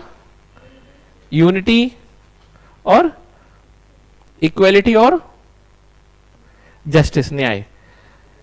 ठीक है, हाँ, इस आधार पे उधर पे ये चीज आई होगी। और देखो, जब भी कोई नई संस्था बनती है वो बहुत ज्यादा एनर्जेटिक होती है, बहुत लिबरल होती है। तो इस्लाम में भी उस समय बहुत इस्लाम का उदय हुआ, इस्लाम धीरे धीरे आगे बढ़ा, इस्लाम ने अपने आप को बड़ा किया। जब इस्लाम ने अपने आप को बड़ा किया तो कैसे उसने नए नए विचारों को, हाँ अब समझना मेरी बात को, मैं क्या कह रहा हूं। हम टाइम पीरियड की क्या बात कर रहे हैं? बेसिकली हमारा टाइम पीरियड है, इस टाइम पीरियड की हम बात कर रहे हैं। ठीक है, समझना मेरी बात को। इस टाइम पीरियड में दो एरिया हैं, एक तो यूरोप है, इसमें क्या चल रहा है? फ्यूडलिज्म। फ्यूडलिज्म मतलब छोटे छोटे एरिया में बटे हुए लोग हैं, है ना। याद रखना जो मैंने बताया था पहले, बहुत बड़ा एक साम्राज्य था, टूट गया था, और रोमन साम्राज्य था एक प्रकार से, है ना। ठीक है, यूरोप में ये हाल था। अब हुआ क्या, इसमें विचारों का आदान प्रदान बंद है, ये सब छोटे छोटे एरिया में सिकुड़ के रह गए हैं, तो कोई इकोनॉमिक एक्टिविटी भी ज्यादा नहीं हो रही। लेकिन वहीं पर आप देखिए कहां, अरब में, अरब की बात अगर करें तो यहां पर क्या आ रहा था? समझो, इसमें गोल्डन एज था। गोल्डन एज का मतलब नए नए विचार। वो विचार कैसे थे? आप समझना मेरी बात को। वो नए विचार ऐसे थे कि अरब के जो लोग थे उन्होंने अपने एरिया को बड़ा किया, और बड़ा इतना किया कि ये यूरोप की कई जगह शासन करने लगे। जैसे यूरोप में आज जो आप स्पेन देखते हो ना, स्पेन और पुर्तगाल, वहां पर भी इस्लाम का क्या था? कब्जा हो गया था, इस्लाम के आधार पे वहां पहुंच चुका था, और वहां इस्लाम के आधार पे चीजें चल रही थी, है ना। वहां एक कोर्डेब की मस्जिद है, आप उसका नाम सुनोगे देखोगे, बहुत अच्छी कलाकृति है। मतलब उस समय इस्लाम बहुत ज्यादा एनर्जेटिक था, तो नई नई रिसर्च कर रहा था, साइंटिफिक अप्रोच के साथ काम कर रहा था। तो इसने क्या किया ना, इसने ज्यादा से ज्यादा नॉलेज कलेक्ट करने की कोशिश की। जैसे जब आप पहली बार क्लास में आते हो पढ़ने, या जब पहली बार इलाहाबाद यूनिवर्सिटी में आपने एडमिशन लिया होगा, तो सोचा होगा रात दिन पढ़ेंगे, तुम भी अपने नोट्स लाओ, तुम भी अपने नोट्स लाओ। जैसे जो नए नए लड़के मुखर्जी नगर और राजेंद्र नगर जाते हैं ना तैयारी करने, तो रोज शाम को निकलते हैं, 4 किताब यहां से लेते हैं, 4 किताब यहां से लेते हैं, और रूम को पूरा भर देते हैं, और बड़ा खुश होते हैं, पढ़ते भी हैं कुछ। ठीक है, तो जब आप कोई नई शुरुआत करते हो तो बहुत एनर्जेटिक। तो वैसे ही इन लोगों ने भी नए नए नॉलेज की कोशिश की, और वो नॉलेज कहां से आ रहा था? Indian text. पता चला भारत आए, क्योंकि ये तो बिजनेस भी कर रहे हैं ना अब, तो बिजनेस गए भारत करने, वहां से किताबें ले आए। ठीक है, फिर ग्रीक, रोम, सब जगह का नॉलेज ये लोग आपस में कलेक्ट करने लगे, और इसका क्या करने लगे? अनुवाद, खुद से पढ़ने के लिए। अब हर आदमी तो लैटिन भाषा इंग्लिश नहीं जानता रहा होगा ना, अरबी वहां के लोग जानते होंगे, तो इन्होंने अरबी में अनुवाद किया होगा। और एक नया आंदोलन उस समय चलता था, उसको बोलते हैं, हाँ, अनुवाद आंदोलन। बगदाद जो सिटी आज जानते हो, उस बगदाद को कहा जाता था सिटी ऑफ विजडम। वहां पर अनुवाद होने की पूरा का पूरा संस्था थी, अनुवाद किया जाता था सब चीजें। तो इन्होंने क्या किया, समझो मेरी बात को बहुत ध्यान से। उसी टाइम पीरियड में इन्होंने क्या किया? नॉलेज, क्लासिकल नॉलेज का कलेक्शन, और साथ में ट्रांसलेशन। समझना मेरी बात को, सारी जगह से नॉलेज लेके आ गए। यहां तक बात समझ में आ गई कि नहीं आ गई? क्लियर है ना किसी को? अरे भाई, जैसे मान लो तुम आए हो यहां, तो कभी इससे नोट्स लोगे, उससे लोगे, कलेक्ट करोगे ना, अब मान लो अपनी भाषा में उसको नोट्स बनाओगे ना, तो वैसे इन लोगों ने भी किया। रोमन, ग्रीक, जैसे इन्होंने, समझ में आ गई पूरी बात कि नहीं आई यहां तक? तो अरब के जो था साम्राज्य या राजा उस समय जो थे, उन्होंने नॉलेज को, क्लासिकल नॉलेज को कलेक्ट किया, ट्रांसलेट कराया। यहां तक बात समझ में आ गई? किसी को कोई दिक्कत है ना? पेशेंस रखना। कितने लोग बोर हो रहे है ना? चलो कोई बात नहीं, अब हो रहे होगे तो क्या ही किया जा सकता है। ठीक है, कल की तो वैसे भी छुट्टी है। हाँ, मतलब वही नए नए नोट्स अपना लेके आओ, फिर बनाओ यार। इतनी बेसिक बेसिक कॉन्सेप्ट इतना सरल तरीके से मैं पढ़ाता हूं तुम लोगों को। आ रहा है? दिक्कत है बना रहे, यही दिक्कत है। जब भी मैं पढ़ाता हूं तो मैं समझता 7 महीने से आ रहा है लेकिन यहां बुलाता हूं तो नहीं आता। पता नहीं कौन सी माया नजर लगी हुई है तुम्हें। अरे यार तुम बदनाम कर दोगे मुझे, है ना। चलो आगे चलते हैं तो अब समझ में आ गया यूरोप में गोल्डन एज चल रहा। अब याद रखना, अब यहां पर बहुत इंपॉर्टेंट बात हम बताने जा रहे हैं। 13वीं सेंचुरी के आसपास यहां पर आया है रेनेसा। क्या आया? यूरोप में आ गया रेनेसा।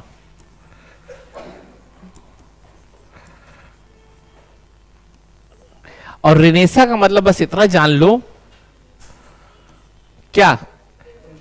रीबर्थ। किसका? पुराने नॉलेज का। नॉलेज का जो पुराना ज्ञान था।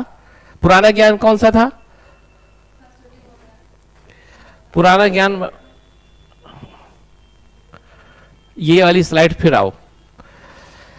डार्क एज ये वाला पीरियड था ना, ये पीरियड तो नहीं था ना। इन पीरियड में बहुत नॉलेजेबल चीजें अवेलेबल थी, बहुत ग्रंथ, प्लेटो, अरस्तु, है ना, सब इस समय थे। ठीक है, सुकरात, है ना। समझ में आ रही बात? वो नॉलेज यहां पर क्या हो गया था? हाँ, पुरानी फाइलों में अंदर रखा था, दबा दिया था। कोई चर्चा करता था तो हाँ, कि ईश्वर के खिलाफ नहीं, क्योंकि ईश्वर ने जो बता दिया बहुत है, बाइबल पढ़ो बस, और कुछ नहीं। या समझ में आ रही बात? इस टाइम, लेकिन यहां पर चीजें अब बदलेंगी इस टाइम पीरियड के बाद। ठीक है, देखो ये स्लाइड काम आ रही है ना, इसलिए इसको बना के रखा था। अब समझो क्या हुआ। कोई बात आप हमसे बता सकते हैं अगर कोई बात हो। कोई हाँ, आप बताइए वकील जी। अच्छा, एक तो अनुवादक रखा हुआ, देख रहे हो तनु का नेक्स्ट जलवा। बोलती भी नहीं अपने, मेहनत एनर्जी नहीं बर्बाद करती, धीरे बोलेगी। ये लोग होते हैं ना जो रईस, हाँ ये सामंती है। ठीक है, चलो आगे चलते। आज से इसका नाम तनु सामंत। ठीक है, चलो। रेनेसा मतलब रीबर्थ। अब सवाल है रीबर्थ का मतलब क्या है, बस पहले इतना समझ लो। रीबर्थ का मतलब है रिलीजन का रोल कम हो गया। खत्म वर्ड नहीं यूज करना, है ना। जैसे तुम अभी पढ़ने लगे हो, पूरी तरह से नहीं पढ़ने लगे ना, तो वैसे ही कोई चीज एकदम से नहीं होती। अब तुम्हें हजारों साल में धीरे धीरे पूरा पढ़ोगे। ठीक, ये बढ़िया था ना गुरु। हाँ, जैसे वाले तुम लोग फोन कम कर रहे हो, एक दिन में नहीं खत्म कर दिया ना, तो वैसे ही इस टाइम क्या हो रहा है, जो रिलीजन है वो कम होगा। क्योंकि जब रिलीजन का प्रभाव, चर्च का प्रभाव कम होगा, तभी तो लोग बोल पाएंगे, तभी तो पुरानी किताबें, पुराने इंटेलेक्चुअल चीजें बाहर आएंगी। तो अब पूरी बात है कि ये हुआ क्यों होगा, ये समझना है कि रेनेसा आया क्यों होगा। ये मजेदार बात है। कई सारी घटनाएं इसके लिए जिम्मेदार है। ठीक है, कई सारी चीजें इसके लिए जिम्मेदार है। तो चलो इसको समझते हैं। ये रहा यूरोप,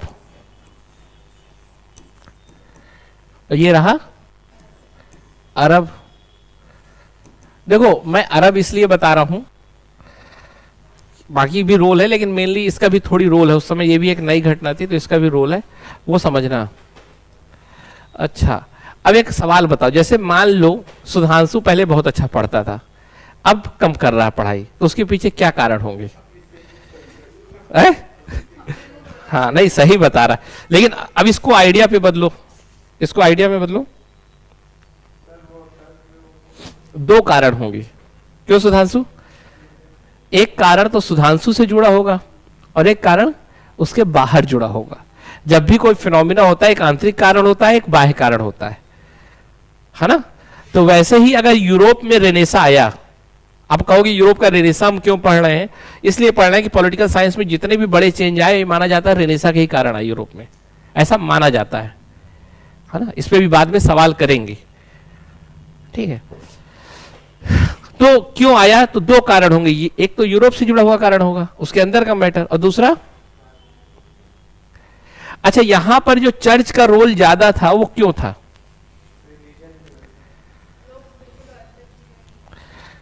लोगों को डराया भी गया था, सामंतियों ने डरा रखा था, करोगे कुछ बोलोगे तो मार देंगे। तो सामंत कहीं ना कहीं कमजोर हुए। कैसे कमजोर हुए? वो समझो। अब समझना, मजेदार बात है, बहुत सारे पॉइंट आने वाले हैं, दिमाग खोल लो दोबारा, ठीक है, पक्का खुला हुआ है ना सबका।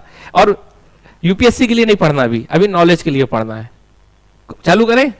ओके। पहला जो यहां एक बड़ा रीजन था, वो रीजन था कि इन दोनों के बीच में बहुत लड़ाई हुई। क्या लड़ाई? हाँ, बहुत, उसको बोलते हैं क्रूसेड, धर्म युद्ध, ठीक है, या रॉनक्विस्टा या क्रूसेड, दो है, ठीक है। क्योंकि यूरोप में दो जगह ऐसी लड़ाई हुई। देखो, जैसे मान लो ये यूरोप है ना, अब ये मत कहना कि ऐसा ही है, सपोज तो यहां पर स्पेन और एरिया है, यहां पर ऑलरेडी शासन हो ही चुका था, और बाकी ये पूरा है ना, ये मान लो इटली, ये पूरा एरिया है। यहां पर भी वो आना चाह रहे थे, इस्लाम के जो शासक थे, तो जो यहां हुआ उसको बोलते हैं रॉनक्विस्टा, ठीक है, छोड़ दो, याद नहीं करना। और जो यहां पर हुआ उसको बोलते हैं क्रूसेड। लेकिन बेसिकली लड़ाई किसकी है? धर्म की, युद्ध की। अब लड़ाई में दो चीजें होती हैं, क्या?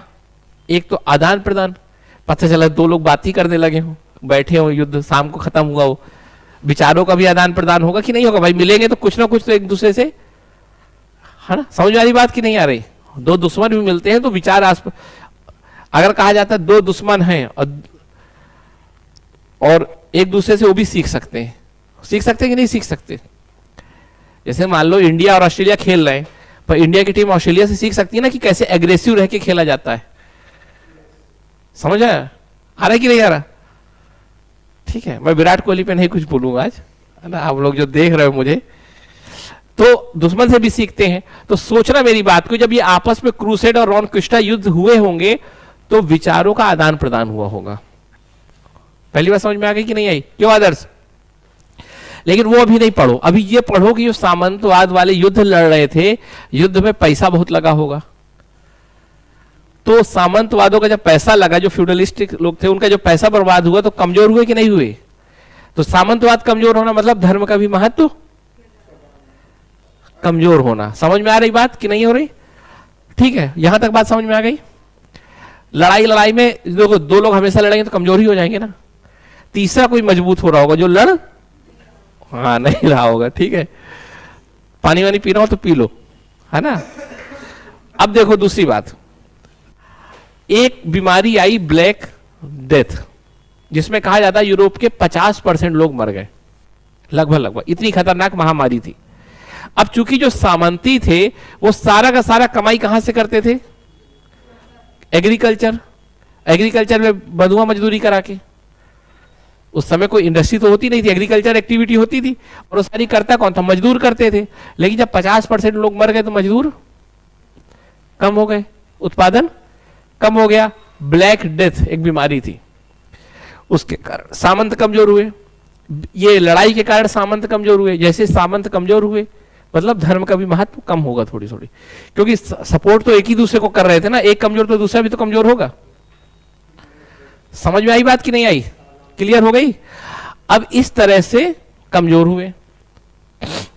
साथ में जब मरे कई लोग तो कई पादरी भी मरे, तो जो धर्म के नाम का प्रचार करते थे वो भी कम हो गए। और सबसे बड़ी बात, लोगों को सवाल हुआ कि ये खुद नहीं बच पा रहे तो क्या करेंगे? भाई ये तो कहते थे ना कि ईश्वर सबकी सुनता है, तो क्यों नहीं सुन रहा? यही कि नहीं सुन रहा। तो धर्म के ऊपर आस्था कम हुई। एक तरफ सामंत कमजोर हो रहे हैं तो धर्म कमजोर हो रहा, समझ रहा मेरी बात। दूसरी तरफ धर्म कमजोर होगा क्योंकि उस पर लोग सवाल कर रहे हैं, तो सामंत कमजोर होंगे, और इस तरह दोनों कमजोर होने लगे। इन्हीं के बीच में एक आ गया मार्टिन लूथर। उसने और कहा, करप्शन बताया कि चर्च के अंदर सारा करप्शन हो रहा है। एक एरामासिस आया, उसने भी बताया कि धर्म, क्या बताया और किया भी था इन लोगों ने गलत। जैसे आपको मैंने बताया था सेटलमेंट ऑफ इंटेलिजेंस, कि आओ हमें पैसा दो, हम आपको एक लेटर लिख के देंगे और आपको मुक्ति मिल जाएगी, है ना। समझ में आ रही बात? इस तरह का इन्होंने काम करना चालू किया, मतलब एक्सट्रीम, और जो एक्सट्रीम होगी वो एक दिन उसके खिलाफ सवाल उठेंगे ही। क्यों? तो इस तरह जो ये 13वीं सेंचुरी चल रही है, समझ में आ रही बात कि नहीं आ रही? ये मैं बात कर रहा हूं 1200 से 1400 के बीच में। तो क्या क्या घटना हुई? ब्लैक डेथ की एक घटना, है ना, क्रूसेड, रोनक्विस्टा, धर्म युद्ध जो हुए, सामंतवाद कमजोर हुआ, ये सब आपस में जोड़ लेना, मैं इतना लिखूंगा नहीं, ठीक है। यहां तक बात समझ में आ गई? किसी को दिक्कत नहीं ना? समझ में आ रहा है कि नहीं आ रहा? जो वास्तव में मैं बताना चाह रहा हूं कि कैसे चीजें बदली होंगी। अब देखो एक चीज समझो, जैसे मान लो ये यूरोप है ना, ऐसे ये स्पेन पुर्तगाल समझ लो, ये इटली समझ लो, ये यहां से चालू हो जाता अपना एशिया, तो ये तुर्किश, जो आज का तुर्क है, टर्किश तुर्क जो भी है वो है। याद रखना उस समय जब रोमन एम्पायर बहुत बड़ा था तो पूरे में शासन किसका होता था? रोम का, मतलब सॉरी, पूरे में एक राजा का शासन था। लेकिन मैंने आपको बताया कि इस टाइम पीरियड के आसपास रोमन साम्राज्य टूट गया, पर रोमन साम्राज्य का कुछ अवशेष तो बचा ही होगा। जैसे मान लो कोई राजा है, बहुत पूरे भारत में शासन कर रहा है, सबने विरोध कर दिया, तो राजा जहां रहता होगा उसके तो आसपास रहेगा ही। तो रोमन साम्राज्य का एक हिस्सा जो यहां वाला था, पश्चिम साइड का, वो पूरा छोटे छोटे सामंतों में बट गया। लेकिन यहां पर इसका रोल था थोड़ी बहुत, और यहां उसकी राजधानी थी। इसी राजधानी को आप क्या बोलते हो आज? हाँ, इस्तांबुल, ठीक है। और उस समय जो इसका नाम था वो था कॉन्स्टेंटिपोल।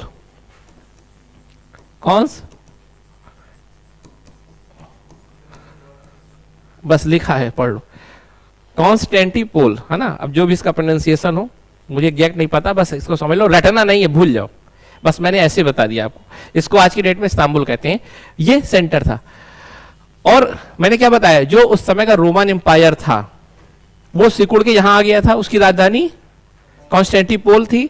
और वो उस समय जो शासन था वो था बिजेंटीन, इस नाम से शासन हो रहा था। ये शासक मतलब पूरी उस समय की परंपरा, ये राजधानी थी।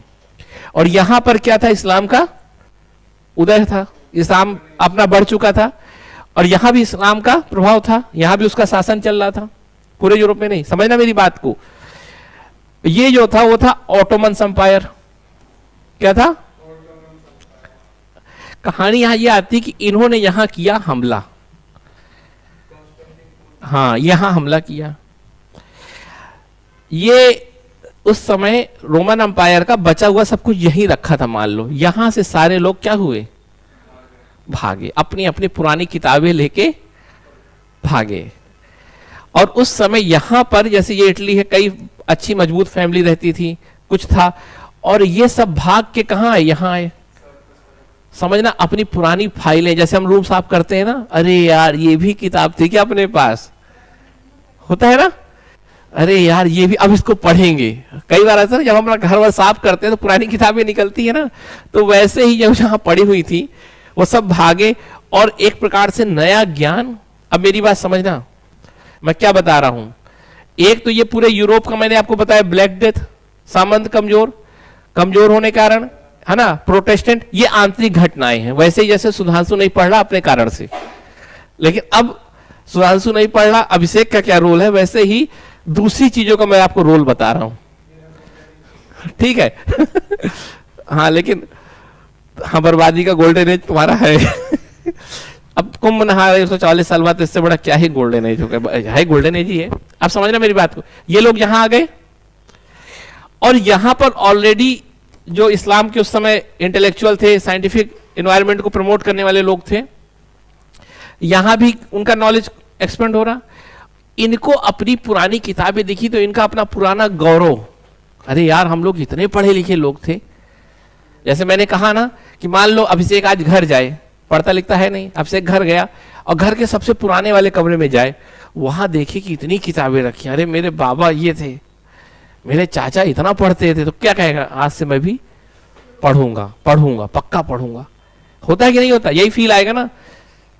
ठीक है, मान लो दूसरे रूम में चला जाए, उस रूम में ना जाए, उसमें सब रखा उल्टा सीधा, जिसमें पढ़ने से कोई संबंध ना हो, अरे यार मेरे चाचा भी ऐसे थे, पापा भी ऐसे, ठीक है मैं भी ऐसे ही हूं, होगा। लेकिन मान लो अगर चाचा पापा, सपोज करो ऐसा पता चले इसके बाबा आईसीएस अधिकारी थे, अंग्रेजों के समय के कलेक्टर, तो इसको क्या लगेगा, यार मुझे भी पढ़ना है, लगेगा कि नहीं लगेगा? है, ठीक है।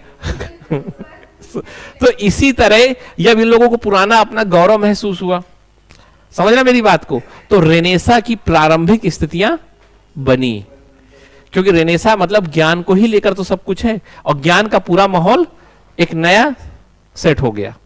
समझ में आ गई बात कि नहीं आई? तो ये सब चीजें, तो एक प्रकार से आप कह सकते हो कि जो इस्लाम था उसने ब्रिज की तरह काम किया, क्या, यूरोप के पुराने ज्ञान को यूरोप से मिलवाने का, क्योंकि इन्होंने सब कुछ ट्रांसलेट करके रखा हुआ था, और ये आपस में क्रूसेड में मिले भी होंगे, तो उसी से ट्रांसलेट और सब अनुवाद सब क्या हुआ होगा, ट्रांसफर हुआ होगा, ट्रेड भी बढ़ा होगा। कहने का मतलब जब आप कूप मंडूप रहते हो ना, कूप मंडूप समझते हो क्या होता है? कुएं का मेढक जब होता है ना, तो अपने आप को क्या मानने लगता है वो राजा, कि मुझसे ऊपर कोई है ही नहीं। लेकिन जब उसे बाहर आके देखेगा कि सब है, इसीलिए कहता हूं आप लोगों को कि नए नए लोगों से मिलो, खुद को। इलाहाबाद में क्या होता है, कूप मंडूप यही रहते हैं। दिल्ली का सबसे, इलाहाबाद और दिल्ली में जो तैयारी का अंतर है ना, वो यही अंतर है कि दिल्ली में जब आप जाते हो तो वहां बहुत अच्छे अच्छे लोग बाहर से आते हैं, तो आपको लगता है अभी आपको और पढ़ना है।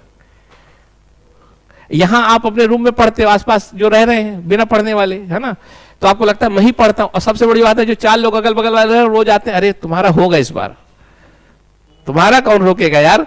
तो पता चला, जैसे मान लो अभिषेक रोज मिलता है सुधांशु को, तुम्हारा होगा यार, चलो चाय पीने चले।